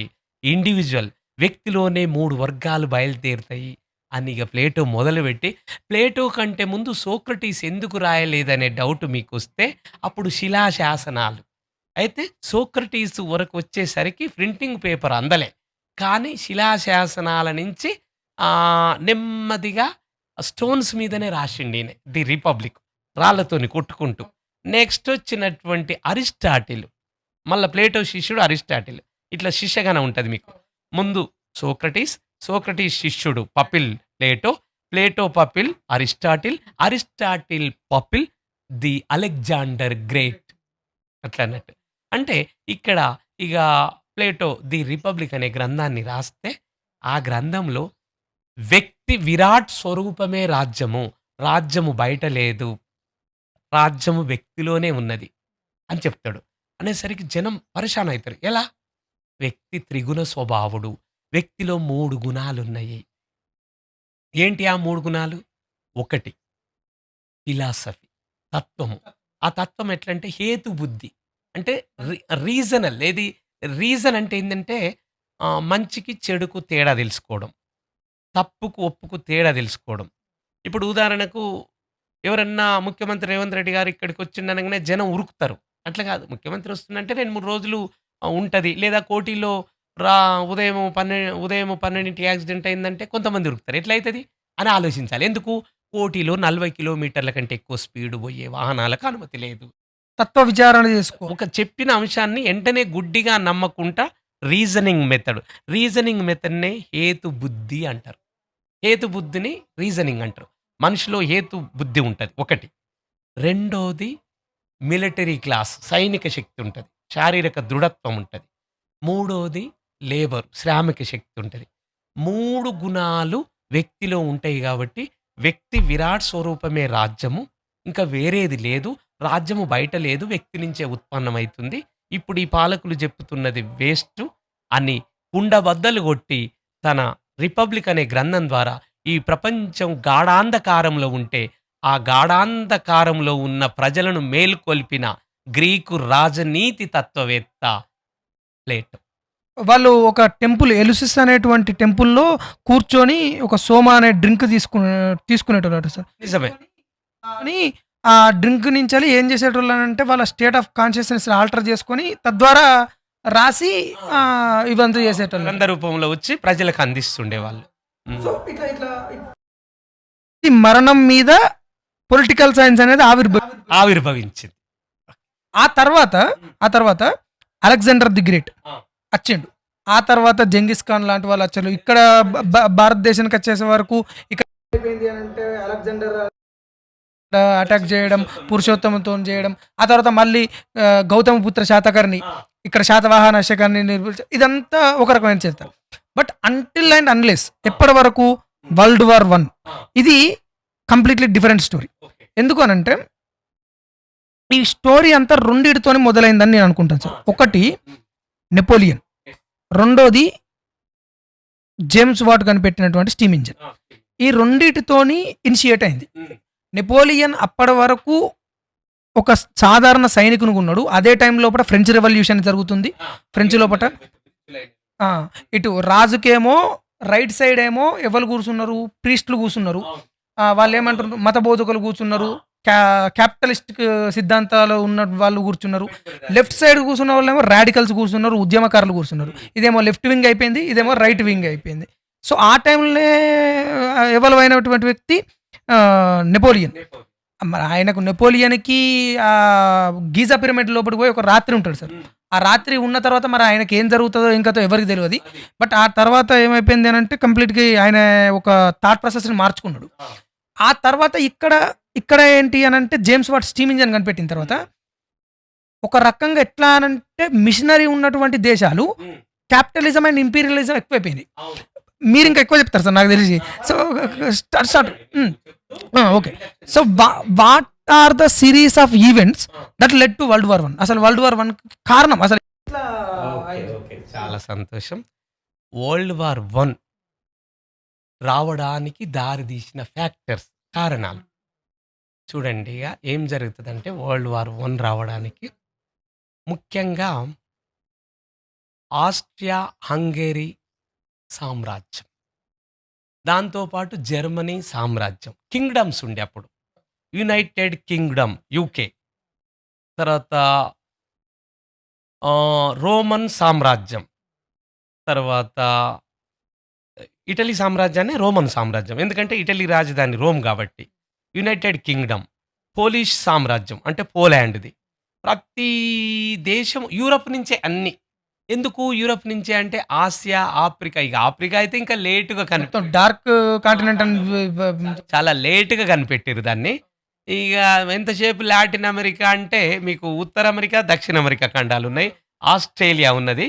కానీ ఎందుకంటే ఈడ యూరప్లో బాగా మిలిటరీ పరంగా, సైన్యపరంగా, టెక్నాలజీ పరంగా ఇప్పుడు మీరు ఏదైతే జేమ్స్ వాట్ ఆవిరి యంత్రాన్ని కనిపెట్టిండో, యంత్రము అనేది వచ్చిన తర్వాత ఇంగ్లాండ్లో 1848లో పారిశ్రామిక విప్లవం జరుగుతుంది. ఇండస్ట్రియల్ రెవల్యూషన్ వస్తుంది యంత్రంతో. అప్పటి వరకు చేతితో పనిచేసినటువంటి వృత్తులు చేతితోని సంవత్సరాల తరబడి చేస్తే, యంత్రం వచ్చిన తర్వాత, మిషనరీ వచ్చిన తర్వాత గంటలో మనం 100 సంవత్సరాలు చేసింది గంటలో ఉత్పత్తి అవుతుంది. ఇక అప్పుడు నావీ పరంగా నావిగేషన్ యంత్రం కనిపెట్టేసరికి నౌకలను దానికి పనిచేసింది. తర్వాత ప్రింటింగ్ ప్రెస్ వచ్చింది. ఈ రకంగా అయినటువంటి నాలెడ్జ్ ప్రింటింగ్ ప్రెస్‌తోని విస్తరించబడ్డది. వ్యాపింపజేయబడ్డది. ఎక్కడికక్కడికి నాలెడ్జ్ విస్తరించబడిన తర్వాత రా మెటీరియల్ పొందడానికి, ముడి సరుకు పొందడానికి ఈ యొక్క యునైటెడ్ కింగ్‌డమ్, తర్వాత ఫ్రెంచ్ సామ్రాజ్యం, తర్వాత యునైటెడ్ కింగ్‌డమ్ అంటే ఇంగ్లాండ్ సామ్రాజ్యం, తర్వాత రోమన్ సామ్రాజ్యం, ఒట్టమన్ సామ్రాజ్యం, ఇట్లా అనేక సామ్రాజ్యాల మధ్య ఆస్ట్రియా హంగరీ సామ్రాజ్యం, వీళ్ళ మధ్యన వలసలు తమకు ఏదైతే ఇప్పుడు భారతదేశం ఆసియా ఖండంలో ఉన్నది. తర్వాత యూరప్‌లో ఉన్న దేశాలను గూడా వీళ్ళు ఆక్యుపై జేసుకోవడము. ఉత్తర అమెరికాలో ఉన్న అమెరికా 2 ఖండాలుగా విభజించబడ్డది. ఉత్తర అమెరికా, దక్షిణ America. North America and south America. కాబట్టి ఉత్తర అమెరికాలో ఉన్న యూఎస్‌ను గూడా యూకే పరిపాలించింది. అంటే ఈ దేశాలు తమ దేశ సరిహద్దులను దాటి ఇతర దేశ భూభాగాలను ఆక్రమించి అక్కడ కాలనైజేషన్ చేసి కాలనైజేషన్ జేసి అక్కడ ఒక గవర్నమెంట్‌ను ఏర్పాటు జేసి దాన్ని నడిపిస్తే ఆ గవర్నమెంట్‌ను పప్పెట్ గవర్నమెంట్ అని పిలిచిర్రు. కీలుబొమ్మ ప్రభుత్వము. ఇప్పుడు మనకు క్రీస్తు శకం 1600 సంవత్సరంలో వచ్చినటువంటి ఇంగ్లీష్ వాళ్ళు అదే విధంగొచ్చి ఆ! రాణి ఎలిజబెత్ మహారాణి అట్లా ఇక్కడ ఏర్పాటు చేసుకొని lord Dalhousie, lord Canning, lord Minto మీకు తెలుసు మింటో మార్లే సంస్కరణలు, మాంటెగ్జామ్ అట్లా. అదే విధంగా ఈ యొక్క ఆసియా ఖండంలో గాని, యూరోప్‌లో కొన్ని ప్రాంతాలను గాని, ఇట్లా ఆ ఉత్తర అమెరికా, దక్షిణ అమెరికా ఖండాలలో కొన్ని ప్రాంతాలను అప్పుడప్పుడే వీళ్ళకు జాతిగా లేవు. వీళ్ళకు స్వాతంత్ర ఫలాలు లేవు. ఒకరి కింద మగ్గుతూ ఉన్నటువంటి ఈ దేశాలను వలసలుగా చేసుకొని తమ యొక్క ప్రభుత్వాలను ఏర్పాటు చేసుకొని కంపెనీ పరిపాలనని కొద్ది రోజులు, నెక్స్ట్ డైరెక్ట్ రూలింగ్‌లకు రావడం కొద్ది రోజులు చేసుకొని, ఈ పరిపాలనలో తమ ఆధిపత్యం జూయించుకోవడం కొరకు ఒక ప్రాంతం నుంచి ఇంకో ప్రాంతానికి పోయేటప్పుడు యుద్ధాలు చేసుకున్నారు. యుద్ధాలు చేసుకొని ఈ హెజమోనీ మొదలైంది. ఆధిపత్య పోరు. ఎవరెవరికి? ఇంగ్లాండ్‌కు, ఫ్రాన్స్‌కు. ఇంగ్లాండ్ తమ సామ్రాజ్యాన్ని విస్తరింపజేసుకోవాలని. వాళ్ళకు పోటీగా ఫ్రెంచ్ సామ్రాజ్యం అంటే ఫ్రాన్స్ వాళ్ళు. వీళ్ళిద్దరికి పోటీగా జర్మనీ వాళ్ళు. వీళ్ళకు మళ్ళా అనుకూలంగా ఆస్ట్రియా, హంగరీ సామ్రాజ్యం. ఇట్లా డచ్ సామ్రాజ్యం. అంటే హాలాండ్ వాళ్ళు డచ్ సామ్రాజ్యం అంటారు. ఇట్లా సామ్రాజ్యాలుండే కింగ్‌డమ్స్. ఇదంతా వరల్డ్ వార్ కంటే ముందు. ఈ విధంగా ఉన్న తర్వాత ఒకసారి ఏమైందంటే ఆస్ట్రియాలో అడాల్ఫ్ హిట్లర్ అడాల్ఫ్ హిట్లర్ కాదు. అడాల్ఫ్ హిట్లర్ కంటే ముందు ఏం జరుగుతదంటే ఆస్ట్రియా కింగ్ ఉంటాడు. ఆ కింగు ఆర్చ్ డ్యూక్ ఫెర్డినాండ్ వాళ్ళ నాన్న ఆయనే. ఆయన ఏం చేస్తాడంటే ఎక్కడెక్కడ జర్మనీకి సంబంధించిన ప్రాంతాలన్నిటిని ఒక దగ్గర చేయాలని చూస్తుంటాడు. అట్లా క్రొయేషియా, సెర్బియా, క్రొయేషియా. తర్వాత ఇలాంటి ప్రాంతాలను ఒక దగ్గరికి చేయాలని చూస్తున్నటువంటి క్రమంలో ఒకరోజు ఏమైతదంటే అప్పటికి కొన్ని కమ్యూనిస్టు భావజాలంతోనున్నాయి. అయితే ఈ ఆస్ట్రియా, హంగేరీ, జర్మనీ వాళ్ళకు కమ్యూనిస్ట్ విధానం నచ్చదు. యాంటీ కొమింటాంగ్, యాంటీ కమ్యూనిజం అని ఉంటది ఆళ్ళ దగ్గర. అంటే యాంటీ కొమింటాగ్ అంటే ఏందంటే యూదులను జ్యూస్ అంటారు. జ్యూస్ విధానాన్ని యాంటీ అంటే వాళ్ళు దానికి ఈళ్ళు ఇష్టపడరు. అయితే ఇలాంటి విధానంతోని జరుగుతున్నటువంటి క్రమంలో 1914 సంవత్సరము జూను 28వ తారీఖు 1914 సంవత్సరం జూన్ 28వ తారీఖు ఏం జరుగుతదంటే ఆస్ట్రియా రాజు కొడుకు. ఆ రాజు కొడుకు కొత్తగా పెళ్లి అయితది. ఆయన భార్య పేరు సోఫీ. కరెక్ట్. ఆయన పేరేమో ఆర్చ్ డ్యూక్ ఫెర్డినాండ్. యువరాజు, ఆ యువరాజు భార్య పేరు సోఫీ. వీళ్ళిద్దరూ డాడీ అని కింగ్‌ని అడుగుతారు. ఏంది? నేను సెర్బియా రాజధాని బోస్నియా నగరానికి ఎళ్తాం. అన్నప్పుడు ఈయన దూరం ఆలోచించలే రాజు. మరి వాళ్ళకు మనకు పడదురా! అప్పటికే ఈ రాజ్య విస్తరణ కాంక్ష జరుగుతుంది. కింగ్‌డమ్స్‌ను విస్తరింపజేసుకుంటున్నాము. మరి అలాంటి టైంలో నువ్వు అది శత్రువర్గము ఉన్న ప్రాంతము. మన మీద ఏమన్నా అటాక్స్ జరుగుతున్నాయి అనేటువంటి ఒక దూరదృష్టి ఆ రాజు ఆలోచించలేకపోయిండు అంతే. ఆలోచించలేకపోయిండు. అది తన కొడుక్కు చెప్పలేకపోయిండు. అది రాజు తప్పిదమని నేనొక పొలిటికల్ సైన్స్ టీచర్‌గా చెప్పగలుగుతా. ఓకే. ఎందుకంటే ఆ శత్రు రాజ్యం యొక్క రాజధానిని నువ్వు సందర్శించడం ఏంది? అసలే రోజులు బాగలేవు. హనీమూన్ వాళ్ళకు పాకిస్తాన్ పోయినట్టు. ఆ! ఆ! యెస్. యెస్. కరెక్ట్ మాట మీరన్నది దినేష్. అరే! ఎట్లా పోతావు నువ్వు? వాళ్ళతోని మనం ఫైటింగ్ చేస్తున్నాము. ఆ సెర్బియా రాజధాని నువ్వు బోస్నియా ఎట్లా నువ్వు ఎళ్ళిపోతావు ఇప్పుడాడికి? అని ఉండేసరికి ఈయన ఉన్నటువంటి విధానంలో ఏం జరుగుతదంటే దాన్ని పట్టించుకోడు. ఓవర్‌లుక్ జేస్తాడు. ఓవర్‌లుక్ జూసిన క్రమంలో అతనేం జేస్తాడంటే ఇగ జీప్ తీసుకుంటాడు. సోఫీ ఆర్చ్ డ్యూక్ ఫెర్డినాండ్ ఇద్దరు డ్రైవర్‌ని తీసుకుంటారు. బయలుదేరుతారు. బయలుదేరితే అప్పటికే ఈళ్ళ షెడ్యూల్ ఏదైతే డిసైడ్ అయిందో, ఈ డిసైడ్ కాగానే ఇక్కడ ఒక తీవ్రవాద సంస్థ ఉంటది. ఆ! ఇది కరెక్ట్. ఆస్ట్రియా సామ్రాజ్యము మనల తునాతునకలు చేసింది. ఒకవైపు యుగోస్లోవియా, ఒకవైపు స్లోవేకియా, ఒకవైపు బోస్నియా, ఒకవైపు ఎర్జెగోవినా. ఇట్లా మనకున్న ప్రాంతాలను విభజించి ఆ కింగ్‌డము, ఆ సామ్రాజ్యం మనల ముక్కలాట, పేక ముక్కలాట ఆడుకున్నది. కాబట్టి ఆ రాజు చేసిండు కాబట్టి, ఆ రాజు కుమారుడు మన రాజధానికి వస్తున్నాడు. మన ప్రాంతానికి. అనేసారు గంతే. ఇది రైట్ టైమ్ అని ఒక 3 గ్రూపులు ఏర్పడ్డారు. యువకులు విత్ రివాల్వర్స్‌తోని. ఎట్టుబడి వాళ్ళను చంపాలి అని అనుకున్నారు. పోటీలో ఒక బ్యాచ్ ఉంది. యాబిడ్స్ జీపీఓల దగ్గర ఒక బ్యాచ్ ఉంది. నిజాం కాలేజ్ ఎల్బీ స్టేడియం దగ్గర ఒక బ్యాచ్ ఉంది. మనకు అర్థం కావడానికి. అంతే. ఎందుకంటే బోస్నియా సిటీ మనం అంటే వాళ్ళకి అర్థం కాదు కాబట్టి. ఫస్ట్ బ్యాచ్ దగ్గర నుంచి మెసెంజరు ఖచ్చితంగా బ్యాంక్ స్ట్రీట్ నుంచి జీపీఓకి కానీ ఏ వస్తాడు. సైన్యం లేకుండా పోయిందా సార్? సైన్యం లేదు. వాడేమనుకున్నాడంటే పిల్లాడు గదా! ఇప్పుడు యువరాజు అంటే ఏముంటది దినేష్? ఇప్పుడు దూరదృష్టి తండ్రి చెప్పలే. మంత్రివర్గంలో ఉన్నోళ్ళు ఎవరు చెప్పలే.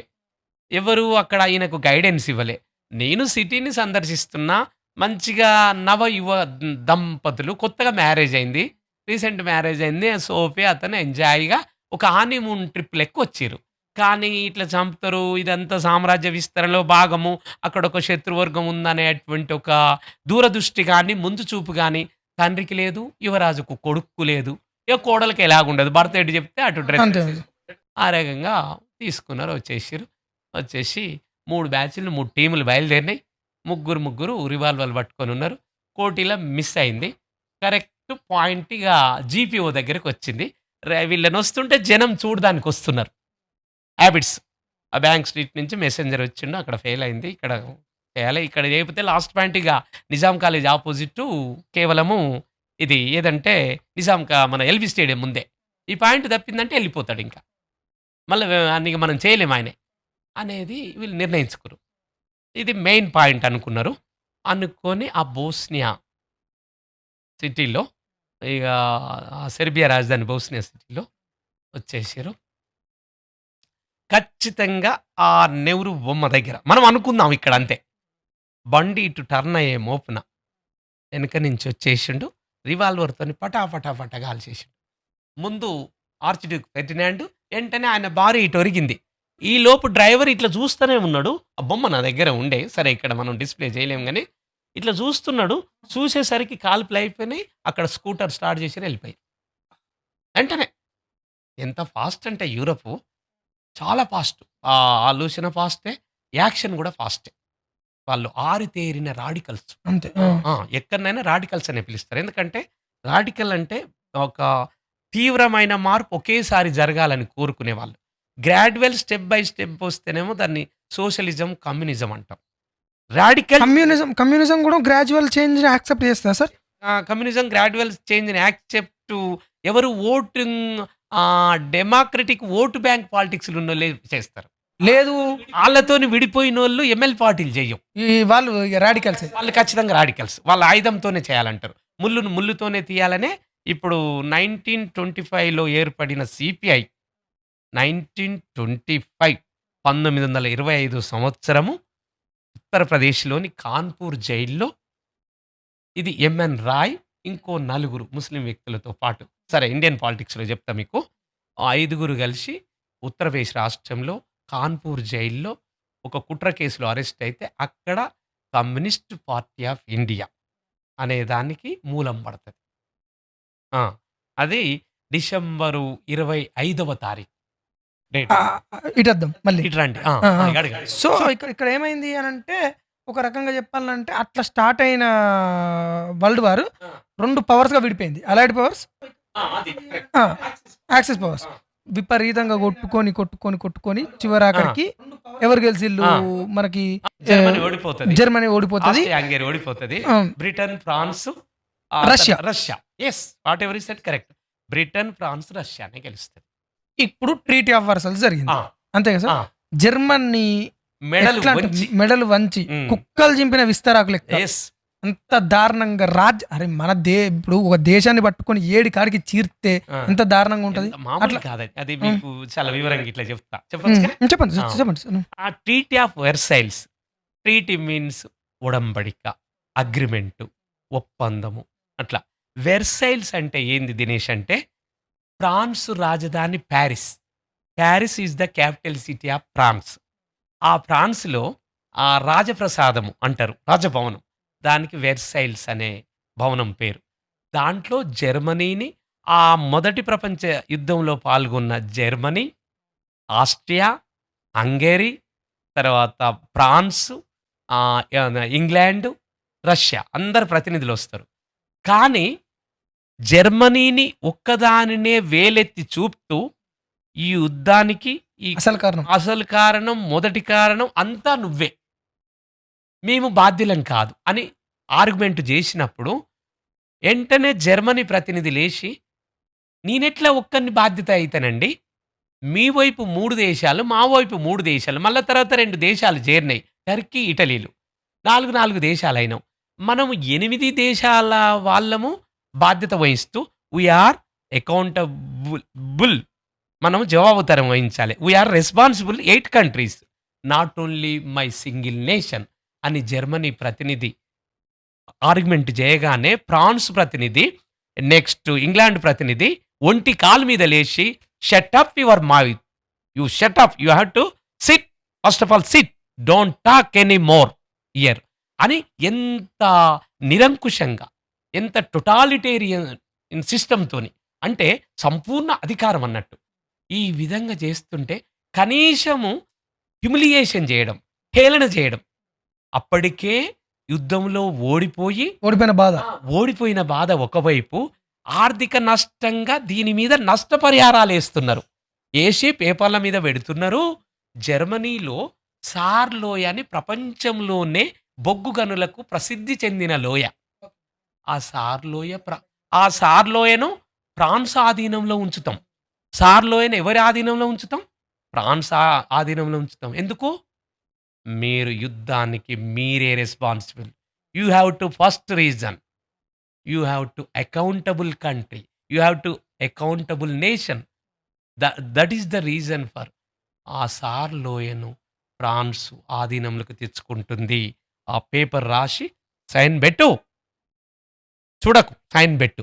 ఇట్లా మెడలు వంచి చేస్తుంటే జర్మనీకి నా అనే వ్యక్తే లేడా. మెడలు వంచుతుంటే చేయునదేమియు లేక అవహేళనను, అవమానాన్ని భరిస్తూ సిగ్నేచర్ చేసి అదొక్కటే కాదు. ఇంకా జర్మనీ నావికా దళాన్ని తగ్గించుకోవాలి. 10,000 మంది ఉంటే 3,000 మందికి. తీసేయి. నావలను తీసేయి. నెక్స్ట్ సైన్యాధికారులను తీసేయి. సువిశాల విస్తీర్ణమైన శైర్యాన్ని మొత్తం విరగొట్టాలి అంతే. అంటే నువ్వు సైనికంగా ఉంటే మా మీద అటాక్ చేస్తావు. అందుకని నువ్వు మళ్ళా నిస్సైనిక జర్మనీగా కావాలి. చేయునదేమీ లేక అవమానాన్ని కుంగిన భారంతో, కుంగిన మనసుతో సిగ్నేచర్ పెట్టడం. అందుకనే వెర్సైల్స్ ట్రీటీని ఈరోజు ప్రపంచంలో మోనోపలి, ఏకపక్షము, ఏకస్వామ్యము. ఎప్పుడైనా పిల్లిని ఇంట్లో దోలి తలుపులు కిటికీలు మూసి కొడితే ఆఖరికి పిల్లి కూడా పూలవుతుంది. గొంతు పడుతుంది. అదే ఇప్పుడు సెకండ్ వరల్డ్ వార్ కు ప్రధాన కారణము. ఇక వాళ్ళు చెప్తా. ఈ పీరియడ్ ఆఫ్ టైంలో ఎవరు అనుకోలే వాడు ఇట్లా అవుతుందని అనుకో వాళ్ళు ఏమనుకున్నారు ఇక ఎంజాయ్గా అల్పులు అల్ప సంతోషం. ఇంగ్లాండ్, ఫ్రాన్స్, రష్యా అల్పులు. వాడు వచ్చిండు హిట్లర్. ఇట్లా చెప్తా అది ఇంకా కొంచెం ఇది చెప్తే దానికి టేస్ట్ అన్న తర్వాత అప్పటికే మొదటి ప్రపంచ యుద్ధంలో హిట్లరు సైనికునిగా పాల్గొన్నాడు. ఓండాడు, గాయం అవుతుంది, ఒక గ్యాస్ వదులుతారు, ఆ గ్యాస్ వల్ల ఆయన కళ్ళలో చూపు కొంచెం తగ్గుతుంది. హిట్లరు పెరిగిన విధానమే చాలా విధంగా ఉంటుంది, నేను చెప్తా మీకు అది. అయితే జర్మనీ సైలెన్స్గా సంతకాలు చేస్తున్నది. టార్లోయను జర్మనీని ఇంకా చాలా అవమానాలు చేస్తూ అనేక ప్రాంతాలను ఫ్రాన్స్, తర్వాత ఇంగ్లాండ్ పంచుకుంటున్నాయి, చీల్చి పంచుకుంటున్నాయి. నిస్సైనిక మండలం, తర్వాత నావిగేషన్ను తగ్గించడం, తర్వాత సైన్యాన్ని తగ్గించడం, అనేక రకాలుగా దాని భూభాగాలను వీళ్ళు తీసుకోవడం, అది ఆక్రమించిన సామ్రాజ్యాలను అన్నిటిని ఎవరి వాళ్ళకి ఇచ్చేయమనడం, ఏదో మళ్ళీ పేరు మంచి కొరకు. ఈ కానీ ఒక దేశాన్ని చీల్చడం అంటే అత్యంత ఎంత దుర్మార్గం. అవును సార్. ఎందుకనంటే మన మన దేశమే పాకిస్తాన్, మనదే Yes. పిఓకే, మనదే Yes. సిఓకే. ఒకడు ఆక్రమిస్తే మనకి ఇప్పటికే అది ఒక బాధ, ఇప్పటికి బాధనే. ఎవడు వాడు అంతే కదా. అంతే రష్యాలో ఈ కూడా, దేశం నీకు ఇచ్చినాక నా ప్రాంతానికి నువ్వే Russia United Soviets of USSR, union of Soviet Socialist republic. Republic అప్పుడు ఉన్నప్పుడు 15 ఎన్ని దేశాలు సార్ అప్పుడు? అప్పుడేమో ఒక్కటే, ఇప్పుడు 15 కంట్రీస్ అయినాయి.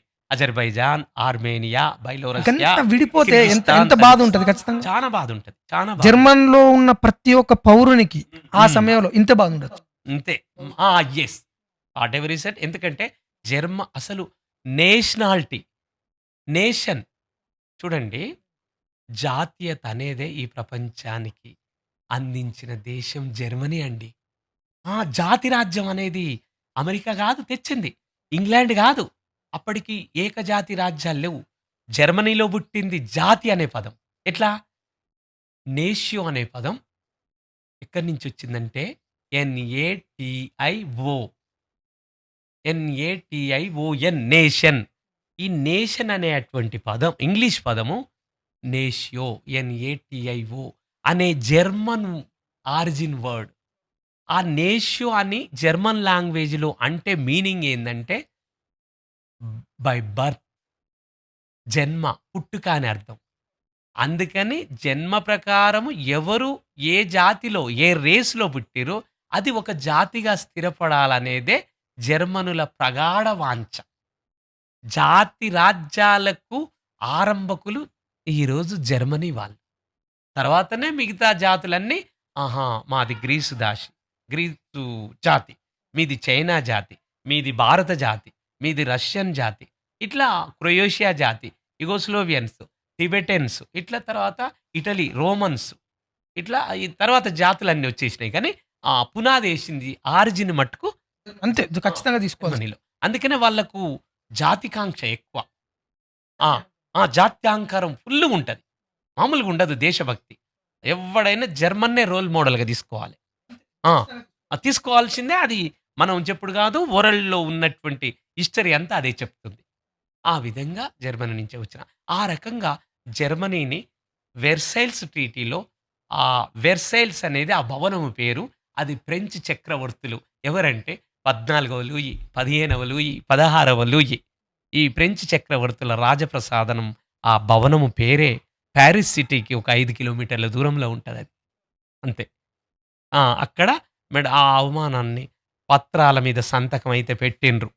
ఎప్పుడైతే ఆ సమావేశం అయ్యి ఎప్పుడు ఇంటికి పోతామా అని జర్మనీ భూభాగాలను చీల్చి చెండాడి ఫ్రాన్స్ ఒకవైపు, ఇంగ్లాండ్ ఇంకొక వైపు పంచుకొని దాన్ని ఏమాత్రము భారీగా ఆర్థిక నష్టం, తర్వాత భూభాగ నష్టం, ఫిజికల్గా, డెమోగ్రాఫిక్ పరంగా అన్ని ప్రకారం నష్టం చేస్తే చేయనదేమీ లేక, ఎవరు ఆసరా లేక, అవమానాలను భరిస్తూ వస్తున్న కోపాన్ని దిగమింగుకొని ఆ డాక్యుమెంట్ మీద సంతకం పెట్టి వచ్చి ఆలోచిస్తున్నారు జర్మనులు.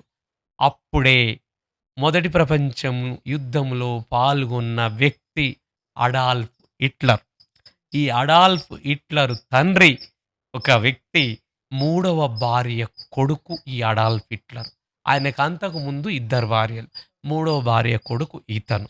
ఇతను జన్మించినప్పుడే వీళ్ళ క్యాస్ట్ కార్పెంటర్స్. వీళ్ళ క్యాస్ట్ కార్పెంటర్స్. చాలా వరకు సోక్రటీస్‌ది గూడా అందరూ విశ్వబ్రాహ్మణుల కుటుంబం నుంచే నాలెడ్జ్ ఉన్న వాళ్ళంతా వచ్చింది. మనం ఏదైతే 5 కులాలని చెప్పుకుంటున్నామో, ఇప్పుడు అడాల్ఫ్ హిట్లర్ కార్పెంటర్, సోక్రటీస్ శిల్ప కళాకారుడు. అంటే మీరంతా చేస్తారు ఇది చూస్తుంటే శిల్పులు. తర్వాత జక్కనాచార్యుడు శిల్పులని మనం చెప్పుకున్నట్టు. అంటే జంజం క్యాస్ట్ నుంచి. ఈ విధంగా ఆ నాలెడ్జ్ ఇగ అతను సైన్యంలో వచ్చి మొదటి ప్రపంచ యుద్ధంలో పాల్గొని, గాయపడి, ఆ కండ్లకు పొగ వదిలితే అది చూసుకొని, అధికారములకి రావాలని వచ్చే రాకటంతోనే తొందరగానే ఏ విధంగా నేను ఈ జర్మనీ పగ్గాలు పట్టాలనే ఒక ప్రగాఢ వాంఛతోనున్నటువంటి చిన్నప్పుడు ఇతని అలవాట్లు no smoker, no drinker. Smoke లేదు, డ్రింకింగ్ లేదు. Purely vegetarian. సార్ అది ఈ పాయింట్ మాట్లాడాలి. జర్మనీ మొత్తం గ్రేట్ డిప్రెషన్‌లోకి పోయిన ఆ! తర్వాత ఏమైపోయింది అనంటే కంప్లీట్‌గా అక్కడ ఉన్నటువంటి ప్రజలు హ్మ్. సార్ రోడ్ల మీద ప్రాస్టిట్యూషన్. యెస్. ఎందుకనంటే డబ్బుల కోసం. లేదు. లేదు. ఆర్థిక నష్టం. యుద్ధ డ్రగ్స్. నష్టపరిహారాల కింద కొన్ని కోట్ల డాలర్లను జర్మనీ ప్రతి సంవత్సరము ఫ్రాన్స్‌కు, ఇంగ్లాండ్‌కు చెల్లించాలే. రోడ్డు మీద ప్రాస్టిట్యూషన్. అవును. అత్యంత భయంకరంగా కయోటిక్ ఎన్వైరన్మెంట్ క్రియేట్ అయినప్పుడు హ్మ్. హిట్లర్‌కున్న నాలెడ్జ్ గురించి మాట్లాడాలంటే sir he knows everything. Yes. ఉట్టిగా మాట్లాడడం సార్. చాలా మంది ఏమంటారంటే స్టాలిన్ గురించి, లెనిన్ గురించి వాళ్ళు No, no. చేసినంత హిట్లర్. మారణకాండ ఇంకెవరు చేయలేదంటే మారణకాండ కాదు, హిట్లర్ చేసిన సార్ నిర్వీర్యంగా ఉన్నటువంటి జర్మనీని యెస్. మొత్తం ఏడికారికి ఆర్థికంగా బలహీనపడినటువంటి జర్మనీని అన్ని రంగాలలో ఆర్థికంగా స్టెబిలైజ్ చేసిండు. చేసి మళ్ళీ ఎట్లా ఈ సైన్యాన్ని సువిశాల విస్తీర్ణమైనటువంటి సైన్యాన్ని నెలకొల్పిండు. ఆ! సార్ ఆయనకున్నటువంటి నాలెడ్జ్, ఎక్స్ట్రీమ్ నాలెడ్జ్ ఎట్లాంటిది అంటే ఆయన జర్మనీలో ప్రాణ ఫుడ్స్ అని పెట్టిండు. హ్మ్. అది ఎక్కడ వేదిక్ టెక్స్ట్ నుంచి తీసుకున్నాడు. ఓకే. ఇక్కడ శంబాల నగరం అని చెప్పి చాలా మందికి తెలుసోలేదు. ఆ! అంటే అదొక హిమాలయన్ టిబెటిన్ ఏరియాలో ఉంటదని చెప్పి. ఓకే. కానీ ఒక గ్రూప్ ని పంపించి ఆ! ఇక్కడ శంబాల నగరాన్ని వెతికిపించిండు. హ్మ్. జీసస్ ని ఇక్కడ పొడిచిన తర్వాత ఆ! ఒక చెంబు లోపట ఆయన రక్తాన్ని పడతారు. హ్మ్. దాన్ని హోలీ గ్రిల్ అంటారు. హోలీ గ్రిల్. దానికోసం వెతికిపించిండు. ఆ!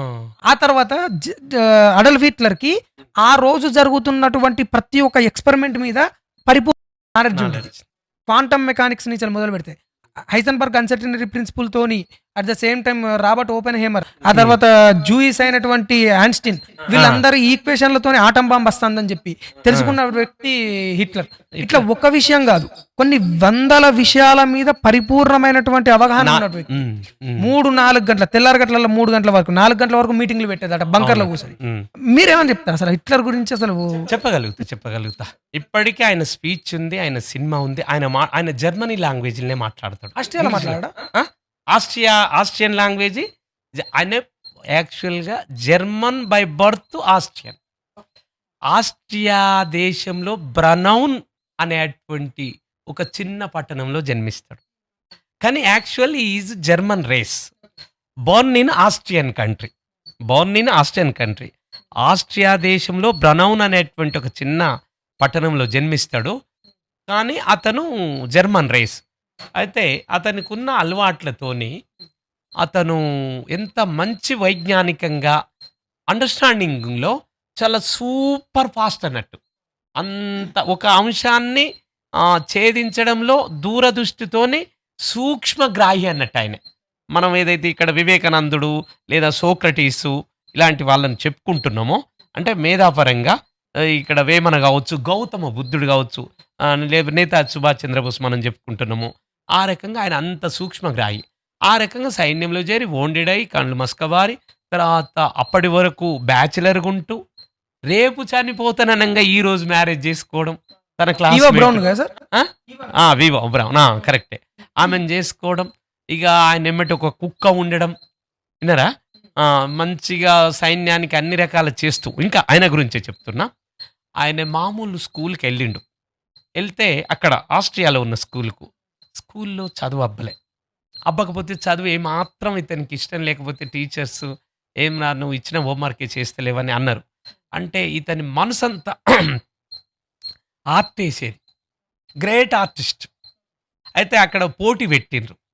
జర్మనీలో ఆ బాన్ సిటీ లేదా హిండెన్బర్గ్ సిటీ. హిండెన్బర్గ్ సిటీలో హిండెన్బర్గ్ సిటీలో ఆ! హిండెన్బర్గ్ సిటీలో ఏం చేశారంటే, ఒకటి ఆర్టిస్ట్ రంగంలో పోటీ పెట్టిర్రు. ఆ పోటీలో ఇతను ఫస్ట్ వస్తానని ఊహించుకున్నాడు. ఊహించుకొని రాలేకపోయిండు. రాలేకపోతే చాలా బాధపడ్డాడు. ఎంత బాధపడ్డాడో తెలుసా? అరే! నేను రావాలి. నేను రాలే ఈ ఆర్టిస్ట్ రంగంలో. నన్ను ఇంకా వెనుకకు నెడుతున్నారు. చాలా బాధపడ్డాడు. అంత కుంగిపోయిండు. కానీ టోటల్‌గా ఆర్టిస్ట్‌గా నేను నిలబడతాననుకున్నాడు. సైన్యంలో చేరిండు. సైన్యం అయిన కంచి ఇక దేశభక్తి మొదలైంది. దేశభక్తి మొదలైన తర్వాత ఆ 1922లో ఎంటర్ అయిన తర్వాత ఆయన ఫస్ట్ పంతొమ్మిది లెఫ్టిస్ట్ కదా సార్? ఆ! లెఫ్టిస్టే. జర్మన్ లేబర్స్ పార్టీలో మెంబర్. ఆ! అంతే కదా? మెంబర్‌గున్నాడు. ఆ మెంబర్‌తోని వాళ్ళ భావాల కంటే ఇతని సూపర్ ఫాస్ట్ ఉన్నాయని చెప్పి ఇగ రైటిస్ట్‌గా కన్వర్ట్ ఆ! అయ్యిండు. కన్వర్ట్ అయితాడు. అయి 1924, 25 ఆ ప్రాంతంలో ఏం స్థాపిస్తాడంటే నాజీ పార్టీ అనేది స్థాపిస్తాడు. అది జైల్లోకి పోయిన తర్వాత 2 సంవత్సరాలు పుస్తకాలు విపరీతంగా చదివి చదివిన ఫెడ్రిక్ తర్వాత నీషే ఫిలాసఫీ చదివిన విపరీతంగా చదివిండు. ఫిలాసఫీ ఎక్కువ చదివిన తర్వాత నాజీ పార్టీని స్థాపిస్తాడు. స్థాపించి దాంట్లో అధ్యక్షుడైతాడు. ఫౌండర్, ప్రెసిడెంట్ ఆయనే. ఇగ ఆయన చెప్పిందే వేదం. జర్మనులకు, ఆస్ట్రియన్స్‌కు ఆయన ఏది మాట్లాడితే అది ఒక వేదం లెక్క. ఆ రకంగా మొదలై ఆయన స్పీచ్ ఇన్నటువంటి ప్రజలు గంటలు, గంటలు స్పీచ్ ఇచ్చేటోడు. Hitler is a powerful speaker. మామూలు గాదు. అప్పుడు తన ఆ జనాన్ని జూసి, తన పట్ల వస్తున్న ఉప్పొంగుతున్న జర్మనీ ఏదైతే ఏమన్నా వెతకబోయిన తీగ కాలుకు తగిలినట్లు. వెతకబోయిన తీగ మనకేదైతే సెర్చ్ చేస్తున్నాం ఒక అడవిలో ఒక తీగ కావాలని, అదే కాలుకు తగిలినట్లు జర్మనీ ప్రజలు ఆ వెర్సైల్స్ సంధిలో 1919లో జరిగిన అవమానాన్ని రివెంజ్ దాన్ని ప్రతీకారాగ్నితో జర్మనీ జాతి ప్రజలంతా ఎన్నడూ రివెంజ్ అంటే ప్రతీకారం తీర్చుకోవాలని ఎదురు చూస్తున్న క్రమంలో వాళ్ళ చేతికి అందిన ఒక తురుపు ముక్క అడాల్ఫ్ హిట్లర్. మామూలు విషయం కాదు ఇక. అవును. 1933లో జర్మనీ దేశానికి ఛాన్సలర్‌గా డిక్లేర్ చేయబడ్డాడు ఇక. 1933 ఇగ అప్పుడు జర్మనీ జాతి ప్రజలు ఏ దేశంలో ఉన్నా, ఆస్ట్రియాలో ఉన్నా, తర్వాత నీ ప్రపంచంలో పోలాండ్‌లో ఉన్నా, రష్యాలో ఉన్నా, ఇంగ్లాండ్‌లో ఉన్నా, ఫ్రాన్స్‌లో, ఇటలీలో, యూరప్‌లో ఎక్కడ జర్మన్ రేస్ ప్రజలందరిని తీసుకొచ్చి మనది స్వచ్ఛమైన జాతి ప్రపంచంలో. మనది ఆర్యన్ జాతి.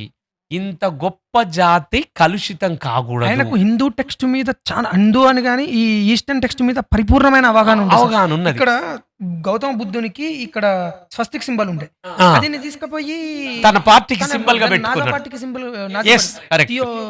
థియోసఫియో ఏదో ఫిలాసఫీ ఉండే. దాంట్లో కూడా సీక్రెట్ ఏంటిది అది సింబల్స్ ఉండే. Secret geometry. ఆ, ఆ. జియోమెట్రీకి సంబంధించిన విషయాల మీద పరిపూర్ణమైన అవగాహన ఉన్నది. హిట్లర్ కి డ్రగ్స్ మీద కూడా ఉండే. మెథాంఫెటమిన్ కంటిన్యూస్ గా తీసుకునేది. Yes. కంటిన్యూస్ గా తీసుకునేది. కరెక్ట్. అందుకనే ఆ నాలెడ్జ్ ఇప్పుడు నేను అందుకనే ఆయనే సూసైడ్ చేసుకోవటానికి కూడా కారణం అదే అన్నట్టు. ఎప్పుడైతే కొకైన్‌కి సంబంధించిన డ్రగ్స్ తీసుకున్నాడు. మెథాంఫెటమిన్ ఇంకో 2, 3 ఉన్నాయి. ఆ డ్రగ్స్ తీసుకుంటే ఏమైద్దంటే నాలెడ్జ్ ఫాస్ట్ ఉన్నమాట వాస్తవమే కానీ ఇక మనసు కాకావికలం అయితది. తను ఏ పని చేస్తుండో కూడా తెలుసుకోలేని స్థితికెళ్ళిపోతది మైండ్.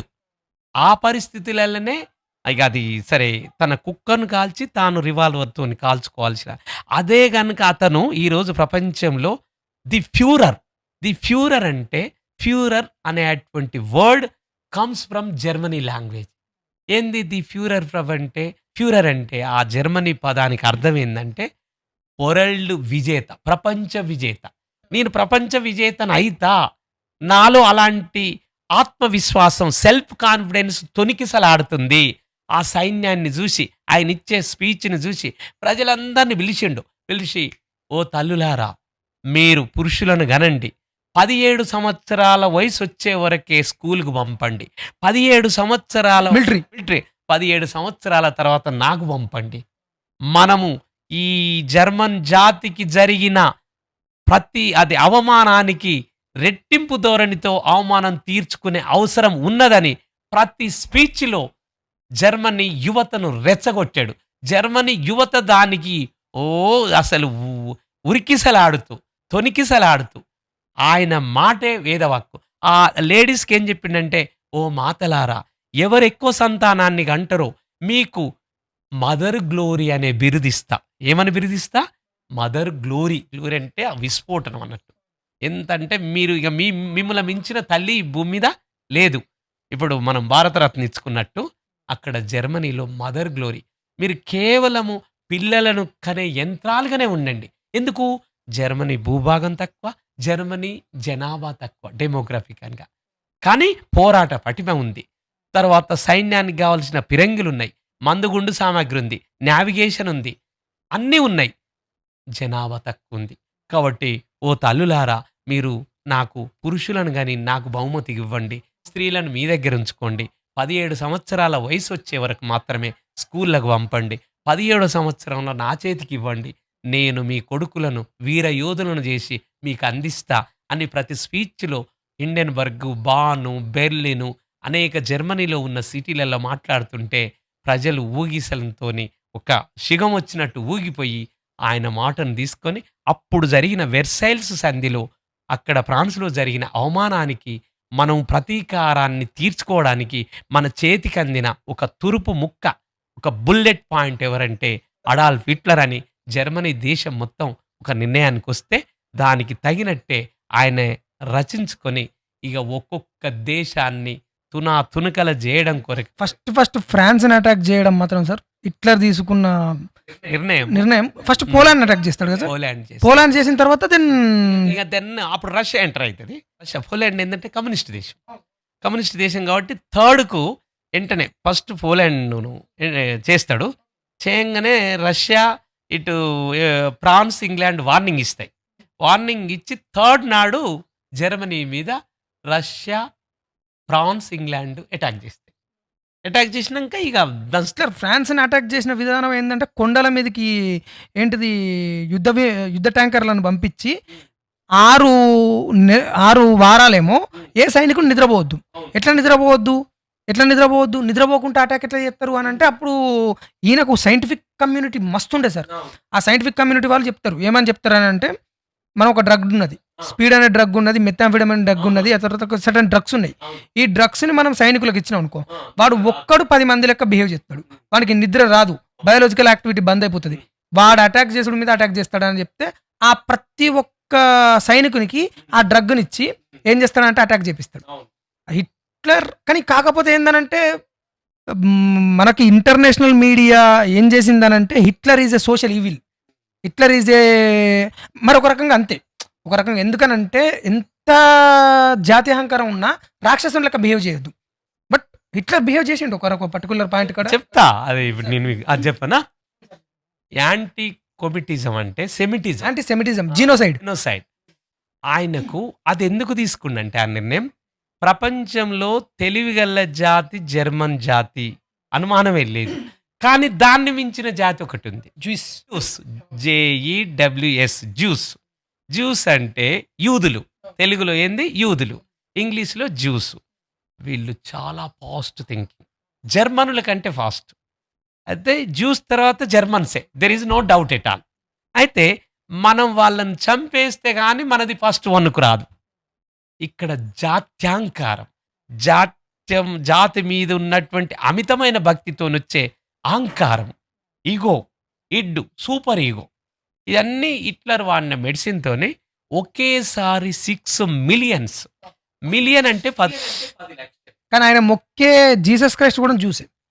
ఆయన ఎక్స్పెరిమెంట్లు చేపించిన హైజన్బర్గ్, ఆయన ఎక్స్పెరిమెంట్లు తెలుసు ఐన్‌స్టీన్, వీళ్ళందరూ చూసే.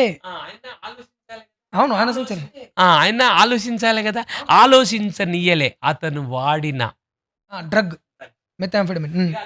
అది వాడితే తల్లి లేదు, తండ్రి లేడు, చెల్లె లేదు, అక్క లేదు. మనిషికి జంతువుకు తేడా తెలియని స్టేజ్లకు పోతుంది మెదడు, ఆ విధంగా వెళ్ళిపోతుంది. అందుకనే అంటాం కదా, ఈరోజు కొకైన్, హెరాయిన్, బ్రౌన్ షుగర్ ఇప్పుడు మార్కెట్లోకి వస్తున్నాయి. ఆయన వాడింది ఇప్పుడు మెథాంఫెటమిన్ మీరు అంటున్నట్టు చాలా హైలీ అలాంటి పాయిజనేటెడ్ డ్రగ్‌ను తీసుకున్నాడు గాబట్టే అతని మెదడు ఏ నేను ఏం జేస్తున్నా అనేటువంటి విచక్షణ జ్ఞానాన్ని కోల్పోయి ఒకేసారి 6 మిలియన్స్ ఆఫ్ జ్యూస్ వాళ్ళకు ఉద్యో వాళ్ళని నిర్బంధించి వాళ్ళకొక పైపు లైన్ ద్వారా గ్యాస్‌ని వదిలితే ఎక్కడికక్కడ ఆ గ్యాస్ పీల్చుకొని 60,00,000 మంది మస్టర్డ్ గ్యాస్. Mustard gas. చూడండి. ఇది ఏమాత్రము జాలి, దయ, కరుణ ఏం లేకుండా. కరుణ ఉన్నటువంటి వ్యక్తి చేస్తాడా? హిట్లర్‌కుంది. ఎప్పుడు? అతను డ్రగ్స్ తీసుకోనప్పుడు ఉంటది. డ్రగ్స్ తీసుకున్నప్పుడు తనేం చేస్తుండో తన మెదడు ఆధీనంలో తన శరీరం ఉండదు. ఆ రకంగానే కాబట్టి హిట్లర్‌ను ఈరోజు ఈ ప్రపంచానికి పట్టిన ఒక పీడ, ఒక social evil. 2 on one hand he is a great person. And another hand doubt లేదు. ఇంకో ఆన్ అదర్ హ్యాండ్ ఎట్లా అంటే ఇంకా రాక్షసుడు, ఇక నరరూప రాక్షసుడు ఇక అనుమానమే లేదు. హిట్లర్‌కి. అవును. అందుకనే 2 పార్శ్వాలున్నాయి హిట్లర్‌కు. ప్రపంచ విజేత కావాలని ఒక బుక్ కూడా రాసిండు. ఆ గ్రంథం పేరే 'Mein Kampf'. Hitler Mein Kampf. 'Mein Kampf'. 'Mein Kampf' అంటే జర్మనీ లాంగ్వేజ్‌లో నా పోరాటం. ఇన్ ఇంగ్లీష్‌లో my struggle. My struggle. 'Mein Kampf' is words are come from Germany language. Came from Germany language. అంటే జర్మనీ లాంగ్వేజ్‌లో 'మీన్ కాంప్' అంటారు. ఇంగ్లీష్‌లో my struggle అంటారు. తెలుగులో నా యొక్క పోరాటము, నా పోరాటం అంటారు. మీరు చదివలే సార్ అది? చదవలే. చదివినన్ని నానొద్దు. బాగుంటుంది సార్. చదవలేదు. ఆ బుక్కు చాలా బాగుంటుంది. నేను చదివినా. కంప్లీట్ చదివినావు. ఓకే. బాగుంటది. ఓకే. సో అట్లా ఇప్పుడు ఎట్లా అనంటే ఒక్క జ్యూస్‌నే చంపలే. అదర్ మిలియన్స్ ఆఫ్ పీపుల్‌ని కూడా చంపిండు.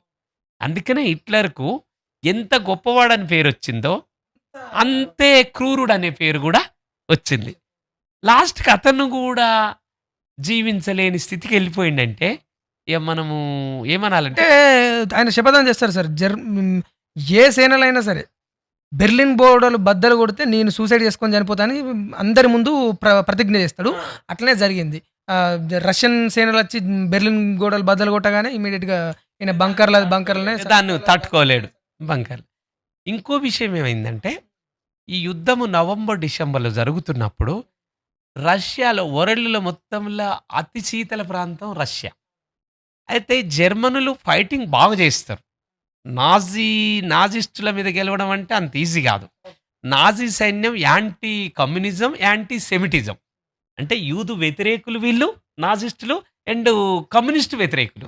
కమ్యూనిజాన్ని ఇష్టపడడు హిట్లర్. అట్లని యూదు తత్వాన్ని వ్యతిరేకిస్తాడు. ఈ రెండిటిని సైమల్టేనియస్‌గా ఢీకొంటూ ప్రపంచ విజేతగా ఇతను రావాలని 'మీన్ కాంప్' అనే గ్రంథం రాస్తూ ఇతను ఫ్యూరర్, నేను ప్రపంచ విజేతగా నిలబడాలని ఇతను కలలు కన్న మాట వాస్తవమే. ఆ కలలు తీర్చుకునే క్రమంలో దగ్గరికైన మాట వాస్తవమే. కానీ ఇక్కడ ఇక ఈ ఇతరులను లక్షల మందిని శవాల గుట్టలుగా మార్చిన ఈ సంఘటనలే అతని కీర్తికి అపకీర్తిని తోడు చేసినాయి.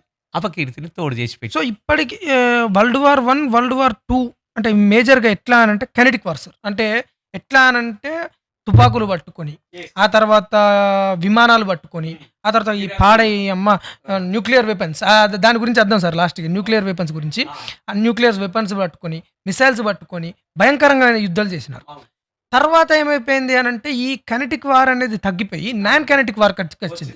నాన్ కైనెటిక్ వార్ లోపల ఏం చేసిల్లా అనంటే ఒక దేశానికి ఏం చేసేది అనంటే ఆ దేశంలో ఉన్నటువంటి హెల్త్ ఇన్ఫ్రాస్ట్రక్చర్‌ని దెబ్బతీయడం, ఆ దేశంలో ఉన్నటువంటి ఆర్థిక వ్యవస్థని దెబ్బతీయడం, ఆ దేశంలో ఉన్నటువంటి ఏంటి అనంటే విద్యా వ్యవస్థని దెబ్బతీయడం. తద్వారా ఏమైపోయింది అనంటే ఆ దేశం నిర్వీర్యం కావడం జరిగింది. ఇది నాన్ కైనెటిక్ వార్. ఇప్పుడు జరుగుతుంది ఏంటి అంటే ఐడియాలజికల్ వార్స్, ఐడియాలజికల్ సబ్వర్షన్స్. ఒక ఐడియాని మెదడు లోపల డంప్ చేసి ఒకానొక టైం లోపల జ్యూసుల బావులలో క్రిస్టియన్స్ బావులలో జ్యూస్ విషాన్ని పోసి వెదజల్లుకొని ఒకరినొకరు చంపుకునేది. కానీ ఇప్పుడు ఏమైపోయిందనంటే విషం అనేది మెదడులో పోస్తున్నారు. విషం డైరెక్ట్ ఇట్లా హ్మ్. అమెరికా ఎంకే ఆల్ట్రా అనేటువంటి ఒక దాన్ని స్థాపించి జనాల యొక్క మెదళ్ళని ఎట్లా కంట్రోల్ చేయాలి? ఏ విధంగా కంట్రోల్ చేయాలి? కంట్రోల్ చేయడం ద్వారా ఏం చేయొచ్చు అనంటే మనం అక్కడ కాలనైజేషన్ చేయొచ్చు. ఇప్పుడు ఎందుకు సార్ ఇప్పుడు అమెరికా ఏం చేస్తాంది? వెనిజువేలాని అటాక్ చేసింది. ఇప్పుడు ఇరాన్ లోపట, ఇరాక్ లోపట చేస్తున్నది అందరికీ తెలుసు. మన కిందున్నటువంటి శ్రీలంక ఆర్థికంగా దెబ్బతిడిపోయింది. పక్కకున్నటువంటి బంగ్లాదేశ్ అక్కడ మొత్తం ఎట్లా అనంటే షేక్ హసీనా పారిపోయి మన భారతదేశంలో వచ్చి శరణాగతి అంటున్నది. ముందు మీదున్న నేపాల్ మొత్తం ఇదే పరిస్థితి. జెన్జీ వచ్చి ఏం చేస్తాం, ఏం చేస్తాడో ఇంకా తెలియదు ఇది. కానీ వాళ్ళు వచ్చి మేము చేయాలంటారు. అల్లకల్లోలం అవుతుంది. చుట్టుపక్కన ఏది ఉన్నా కూడా అది నిర్వీర్యం కావడానికి కారణం ఏంటిదంటే అమెరికాలో ఉన్నటువంటి పెంటగాన్ ఏం చేస్తుంది, ఇక్కడ భారతదేశం మీద చైనా మీద సర్వేలెన్స్ పెట్టాలి, కంట్రోల్ చేయాలి అనేటువంటి ఉద్దేశంతో చేస్తున్నది.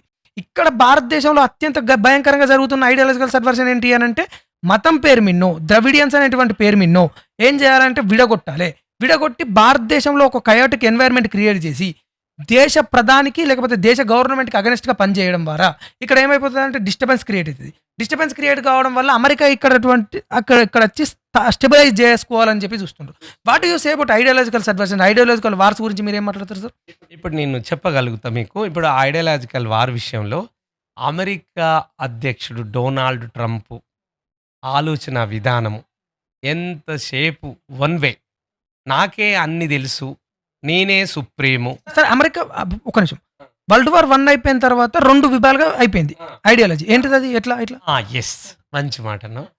వరల్డ్ వార్ 1 అయిన తర్వాత 1914 టు 1918, సరే డేట్స్ చెప్పిన. వరల్డ్ వార్ 1 ఎప్పుడు స్టార్ట్ అవుతుందంటే, ఇప్పుడు స్టార్టింగ్ డేట్ వచ్చేసి మనము వరల్డ్ వార్ 1 తీసుకుంటే 1914 జూలై 28. తర్వాత ఎండింగ్ విషయానికి వస్తే 1918 నవంబర్ 11. ఇది అయిపోయింది 1. 2 1939 సెప్టెంబర్ 1. మరి ముగింపు ఎప్పుడంటే 1945 మే 8. ఇంకా సరే జపాన్ తర్వాత అప్పటికి ఒప్పుకునేదేమో మళ్ళా కొంత వేరే పోతుంది. మే 8కి జర్మనీ లొంగిపోతుంది. అది అయిపోతుంది. ఇక్కడ సబ్జెక్ట్ ఏంటంటే 2 వారాలు అయినాక ప్రపంచం 1945 సంవత్సరంలో అప్పటి వరకు ఉన్న సూపర్ పవర్స్. ఒక నిమిషం, అమెరికా జపాన్ మీద చేసేటువంటిది వేరు, మళ్ళీ న్యూక్లియర్ అటాక్. అప్పటికి జర్మనీ లొంగిపోయినప్పటికీ కూడా దాని గురించి మాట్లాడుతాం సార్, ఇది అయిపోయిన తర్వాత. ఓకే. అసలు జర్మనీ లొంగిపోయింది ఎప్పుడు? సెకండ్ వరల్డ్ వార్లో ఖచ్చితంగా ఈ 8th మేకే లొంగిపోయింది, సరెండర్ అయింది. అయినా కూడా ఒక పొరపాటు జపాన్ ఏం చేసిందంటే, దాని గురించి తర్వాత మాట్లాడదాం. ఫస్ట్ ఐడియాలజికల్ వార్స్ గురించి వద్దాం. ఐడియాలజికల్ వార్ విషయానికి వస్తే, అంటే ఇప్పుడు ఇది చెప్తూ అది చెప్పనా, ఇది కంప్లీట్ అయినాక చెప్పనా? లేదు, ఇది ఇది ఇక్కడ ఆపేద్దాం. ఏది జపాన్ విషయం ఇక్కడ ఆపేద్దాం. ఇది ఐడియాలజికల్ వార్. అయితే ప్రపంచంలో ఇంటర్నేషనల్ రిలేషన్స్, అంతర్జాతీయ సంబంధాలలో రెండో ప్రపంచ యుద్ధం ముగిసిన తర్వాత ఒక మైల్ స్టోన్గా నిలబడ్డది ఈ 1945. ఎందుకు ఒక మైలురాయిగా అంతర్జాతీయ సంబంధాలలో 1945 సంవత్సరం నిలబడ్డదంటే, ప్రపంచానికి అప్పటి వరకు న్యూక్లియర్ వెపన్ యొక్క పవర్ ఏందో తెలియదు. మొదటి ప్రపంచ యుద్ధంలో న్యూక్లియర్ బాంబ్స్ వాడలే. మామూలు ఆయుధాలతోని, ఫిరంగులతోని, మందుగుండు సామాగ్రి, రివాల్వర్లు అలాంటి వాటితోని వాడారు.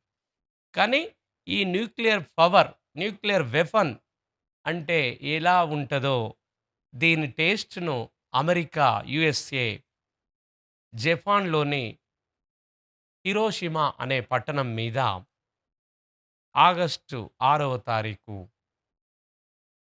తర్వాత 7వ తారీఖు గ్యాప్ ఇచ్చి, 8వ తారీఖు గ్యాప్ ఇచ్చి, ఆగస్టు 9వ తారీఖు నాగసాకి అనే పట్టణం మీద, హిరోషిమా, నాగసాకి అనే ఈ 2 జపాన్ దేశానికి చెందిన పట్టణాలు.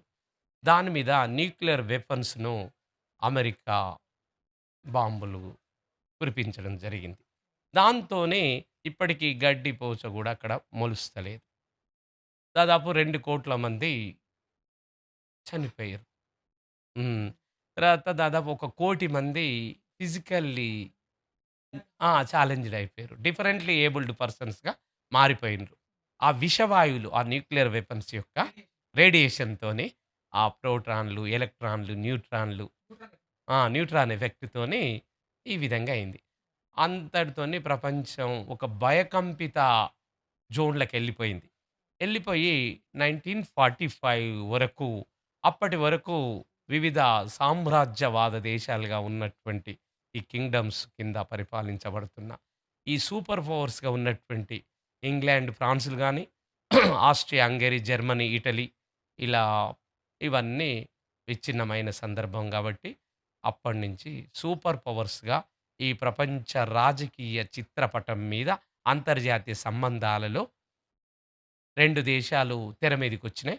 అందులో ఒకటి USA. United States of America. States of America. దానికి అపోనెంట్‌గా USSR. Union of Soviet Socialist Russia. Republic రిపబ్లికా? Russia? Not Russia. Republic. No నా ర రష్యా గాదు. ఏమని అనాలంటే మనం ఈ సమాజానికి కరెక్ట్ మెసేజ్ ఇయ్యాలి. యూఎస్ఎస్ఆర్ ఫుల్ ఫార్మ్ అబ్రివియేషన్ ఏందంటే Union of Soviet Socialist Republic. Okay. Republic అది. ఓకే. ఆ! ఆ! Not Russia. మీరెక్కడ చెప్పినా ఛాలెంజ్‌గా చెప్పొచ్చిగ. రిపబ్లిక్. ఈ విధంగా 1945 సంవత్సరం అంతర్జాతీయ సంబంధాలలో రెండో ప్రపంచ యుద్ధం ముగిసిన ఈ సందర్భంలో అనేక వలసవాద దేశాలుగా, కాలనీలుగా ఉన్న దేశాలుగా రెండో ప్రపంచ యుద్ధం తర్వాత మిగతా దేశాలలో జాతీయతా భావం పెరిగి, జర్మనీలో వచ్చిన ఈ జాతీయతా భావం పెరిగి సెల్ఫ్ కాన్ఫిడెన్సు యువతలో వచ్చి తమను పరిపాలిస్తున్న దేశాల మీద తిరుగుబావుట ఎగరేసి రివాల్యూషనరీ స్టెప్స్ తీసుకొని ప్రతి దేశము ఒక స్వతంత్ర బానిసత్వం నుంచి విముక్తి చెంది స్వాతంత్రాన్ని సంపాదించుకోవడం మొదలుపెట్టినాయి.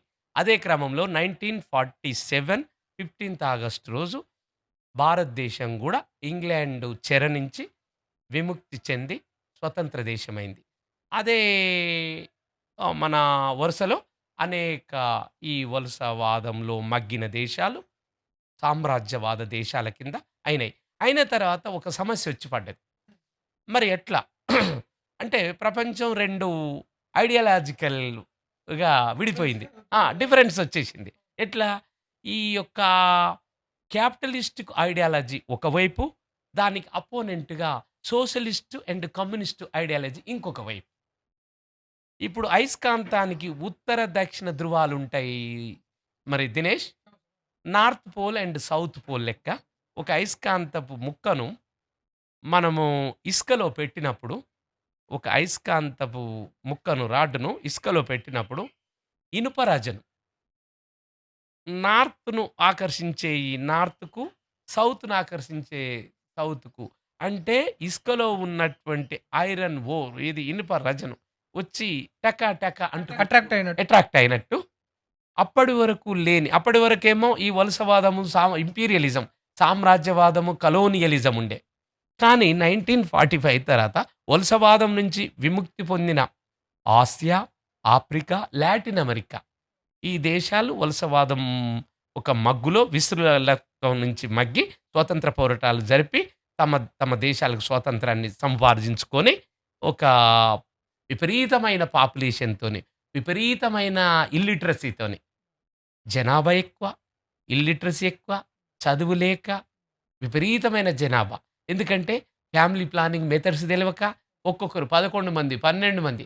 దానికి ఉదాహరణ మన గాంధీ గారు గావచ్చు, కీర్తిశేషులు ఎన్టీఆర్ గారు గావచ్చు, లల్లు ప్రసాద్ యాదవ్ గారు గావచ్చు. ఈళ్ళు ఎవ్వరైనా 11 మంది జన్మ. అయితే జనాభా ఎక్కువ, దారిద్ర్యం ఎక్కువ, బిలో పావర్టీ లైన్, బీపీఎల్, అక్షరాస్యత లేదు. అక్షరాస్యత లేని కారణంగా జనాభా పెరుగుదలకు కంట్రోల్ లేదు. ఇట్లా అయితున్నటువంటి క్రమంలో టెక్నాలజీ అంతకంతకు లేదు. ఇక ఆ క్రమంలో ఈ దేశాల మీకు ఒక ప్రశ్న ఎదురైంది. మనము అమెరికా నాయకత్వంలో పనిచేస్తున్న పెట్టుబడిదారీ దేశాల కూటమి వైపు పోదామా? లేదా సోవియట్ యూనియన్ అంటే సోవియట్ రష్యా ఏదైతే USSR union of Soviet Socialist republic Russia అనుసరిస్తున్న కమ్యూనిస్టు సామ్యవాద దేశాల కూటమి వైపు పోదామా అనే ఒక సందిగ్ధ అవస్థలో ప్రపంచం 1945లో ఉన్నది.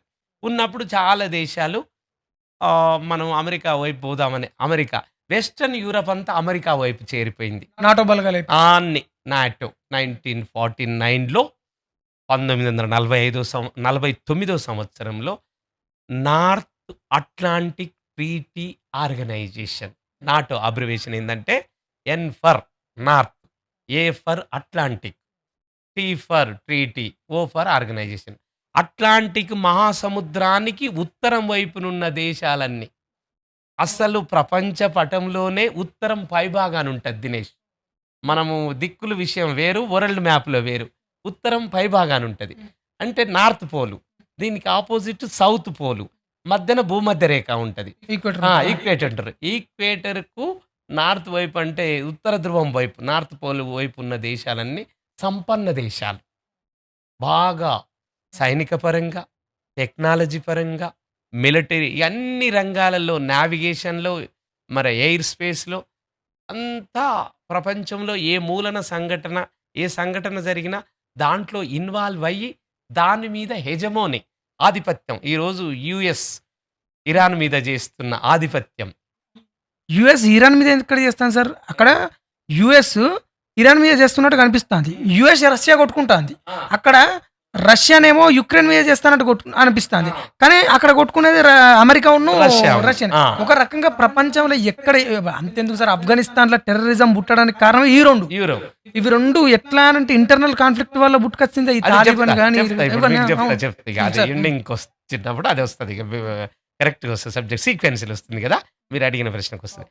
అయితే వరకే ఏం జరిగిందంటే ఈ యొక్క ఐడియాలజికల్ ఈ సిద్ధాంతపరమైనటువంటి విభేదాల మూలంగా ఒకవైపు పెట్టుబడిదారి దేశాల కూటమి, ఇంకొక వైపు దీనికి అపోనెంట్. ఎందుకు అపోనెంట్ అయిందనేది ఇక్కడ మనకు ప్రధానమైనటువంటి ప్రశ్న.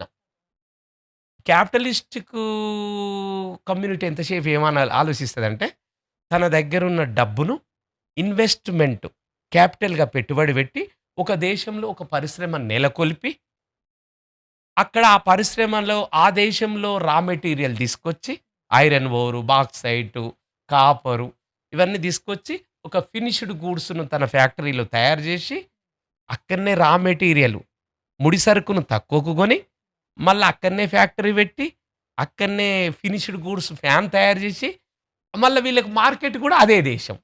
ఏంటంటే ఎక్కువ జనాభాతో ఉంది, వీళ్ళకి టెక్నాలజీ తెలియక ఏది ఫినిష్డ్ గూడ్స్ లేదు కాబట్టి వాళ్ళకి అమ్మి అన్ని రెండు విధాల లాభపడుతున్న అంశము క్యాపిటలిస్టిక్ దేశాల ఐడియాలజీ. అయితే అదే ఫ్యాక్టరీలో పనిచేస్తూ కార్మికుడు తన జీవిత దైనందిన కార్యక్రమంలో తన పూట గడపడం కొరకు కార్మికులు జాయిన్ అయితే ఆ మిషనరీ వస్తువు నడపడానికి ఆ క్రమంలో ఆ మిషనరీ వస్తువులో ఇతని యొక్క చెయ్యి బడి కట్ అయితే, ఇతని చెయ్యి ఆ మిషనరీలో బడి కట్ అయితే అప్పుడు అమెరికా వాదిస్తున్న ఆర్గ్యుమెంట్ ఏంటంటే నీకు నెలకు 30,000 ఇస్తున్నాం, ఉద్యోగ బాధ్యతలో భాగంగా పనిలో భాగంగా నీ చెయ్యి కట్ అయింది, దానికి చెయ్యి బాగు చేపిస్తాము, తర్వాత నీకు ఈ చెయ్యి లేని కారణంగా నువ్వు మిషన్ ఆపరేట్ చేయలేవు కాబట్టి నిన్ను ఉద్యోగంలో నుంచి తొలగిస్తున్నాము. ఇది క్యాపిటలిస్టిక్ ఐడియాలజీ. దీనికి రష్యా ఏమని వాదించిందంటే నీ ఫ్యాక్టరీలో పనిచేయంగా నీకు ప్రొడక్షన్ చేస్తున్న క్రమంలో అతని చెయ్యి అక్కడ కట్ అయింది, దాని మూలంగా అతనికి ఇంకొక పనిని నువ్వు అరేంజ్ చేయి, గేట్ కీపర్గానన్నా ఫ్యాన్స్ ఆపరేట్ చేసే విధంగానన్నా ఇంకా ఎన్నో ఉన్నాయి. కానీ నువ్వు అతన్ని ఇంటికి పంపిస్తే అతని మీద ఆధారపడుతున్న కుటుంబం ఏ విధంగా నెక్స్ట్ ముందుకు పోగలుగుతుంది, మీరు ఉద్యోగం నుంచి అతన్ని తొలగిస్తే అని కమ్యూనిస్టు సామ్యవాద సిద్ధాంతంతో రష్యా ఇది సామ్యవాద సిద్ధాంతంతో ఆ పెట్టుబడిదారి విధానానికి వ్యతిరేకంగా వీళ్ళు అవతరించారు. వీళ్ళది బాగుందని తూర్పు యూరప్, ఈస్టర్న్ యూరప్ దేశాలన్నీ రష్యా వైపు, అదే నేను మీకు ఇప్పటికి చెప్తున్నా, మీరు ఎక్కడైనా చెప్పొచ్చు, ఒక అయస్కాంతపు రాడ్ను ఇసుకలో పెడితే ఎట్లయితే అట్రాక్ట్ అవుతాయో అట్లా అట్రాక్ట్ థర్డ్ వరల్డ్ కంట్రీస్ అన్ని, మూడో ప్రపంచ దేశాలన్నీ ఇట్లా అట్రాక్ట్ అవుతుంటాయి. ఆ టైంలో నెహ్రూ గారు ఉన్నప్పుడు నాన్ అలైన్మెంట్ అంటే మేము ఏ దేశంలో అదే చెప్పబోతున్నా. అదే అయితే ఏమైంది? ఇట్లా అట్రాక్ట్ అయితున్న క్రమంలో భారత తొలి ప్రధానమంత్రి నెహ్రూ గారు, ఆ! తర్వాత యుగోస్లోవియా ప్రధానమంత్రి, ఇండోనేషియా ప్రధానమంత్రి సుకర్తో, తర్వాత ఈజిప్ట్ అధ్యక్షుడు ముబారక్, తర్వాత ఇట్లా ఈ శ్రీలంక అధ్యక్షుడు, తర్వాత రాబర్ట్ ముగాబే జింబాబ్వే అధ్యక్షుడు, వీళ్ళంతా ఆలోచించి ఆహా! మనము లీనం అంటే కలిసిపోవడం దినేష్. లీనానికి వ్యతిరేక పదమే అలీనము. ఎవరిలో కలవకుండా ఉండడం. ఎట్లా ఎవరిలో ఎందుకు కలవరు?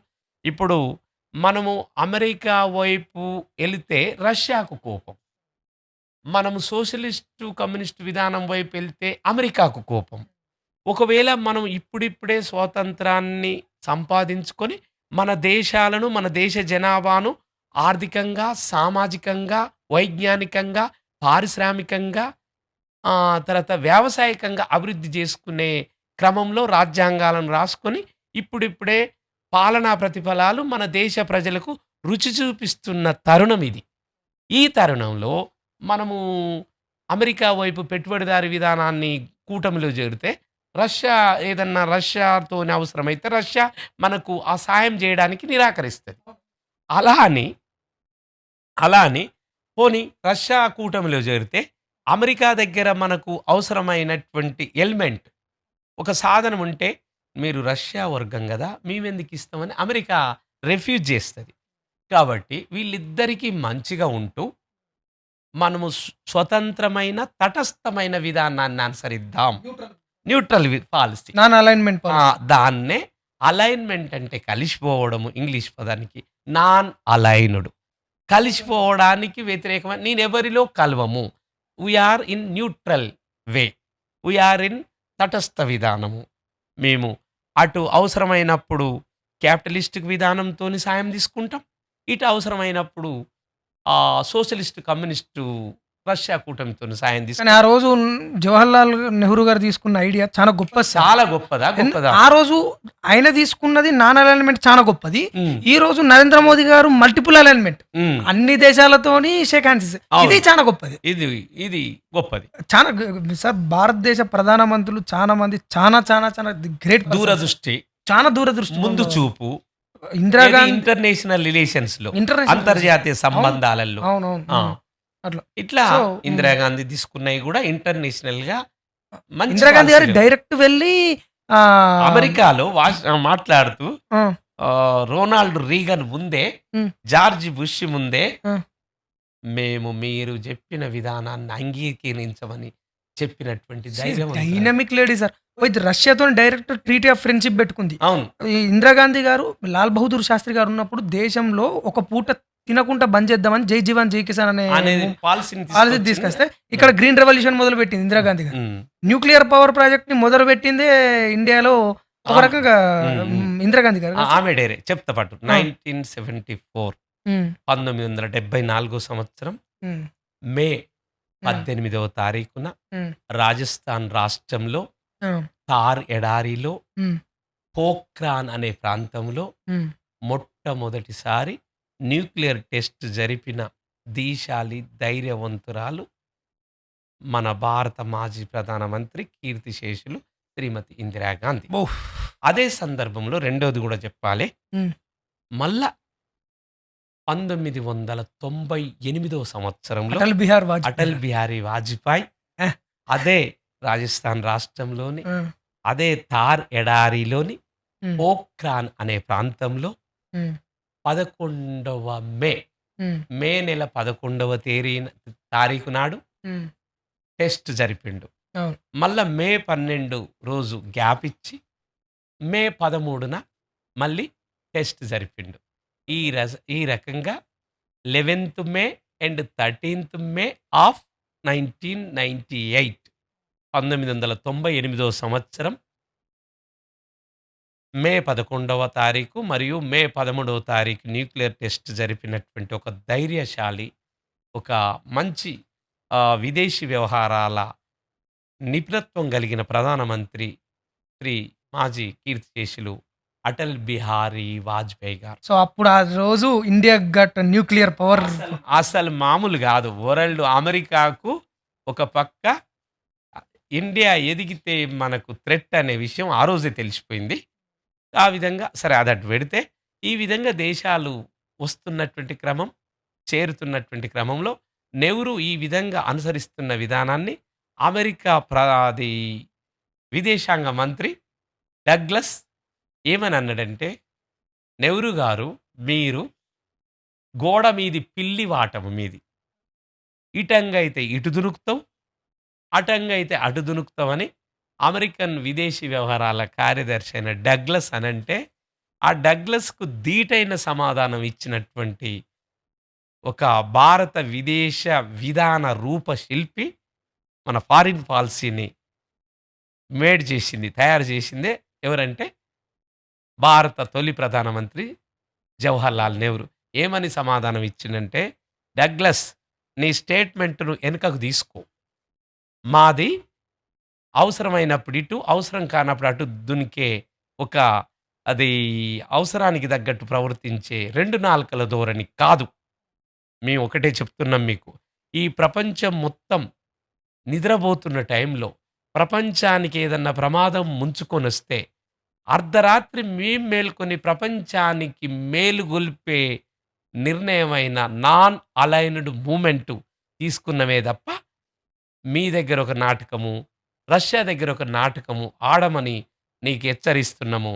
నీ స్టేట్మెంట్‌ను బ్యాక్ తీసుకో ఓ అమెరికా విదేశ వ్యవహారాల శాఖ కార్యదర్శి డగ్లస్ అని ఓపెన్ స్టేట్మెంట్ అంతర్జాతీయ న్యూస్ నెట్‌వర్క్‌కు ఇచ్చినటువంటి వ్యక్తి భారత విదేశాంగ విధాన రూపశిల్పి మన భారత మొట్టమొదటి ప్రధానమంత్రి జవహర్లాల్ నెహ్రూ గారు.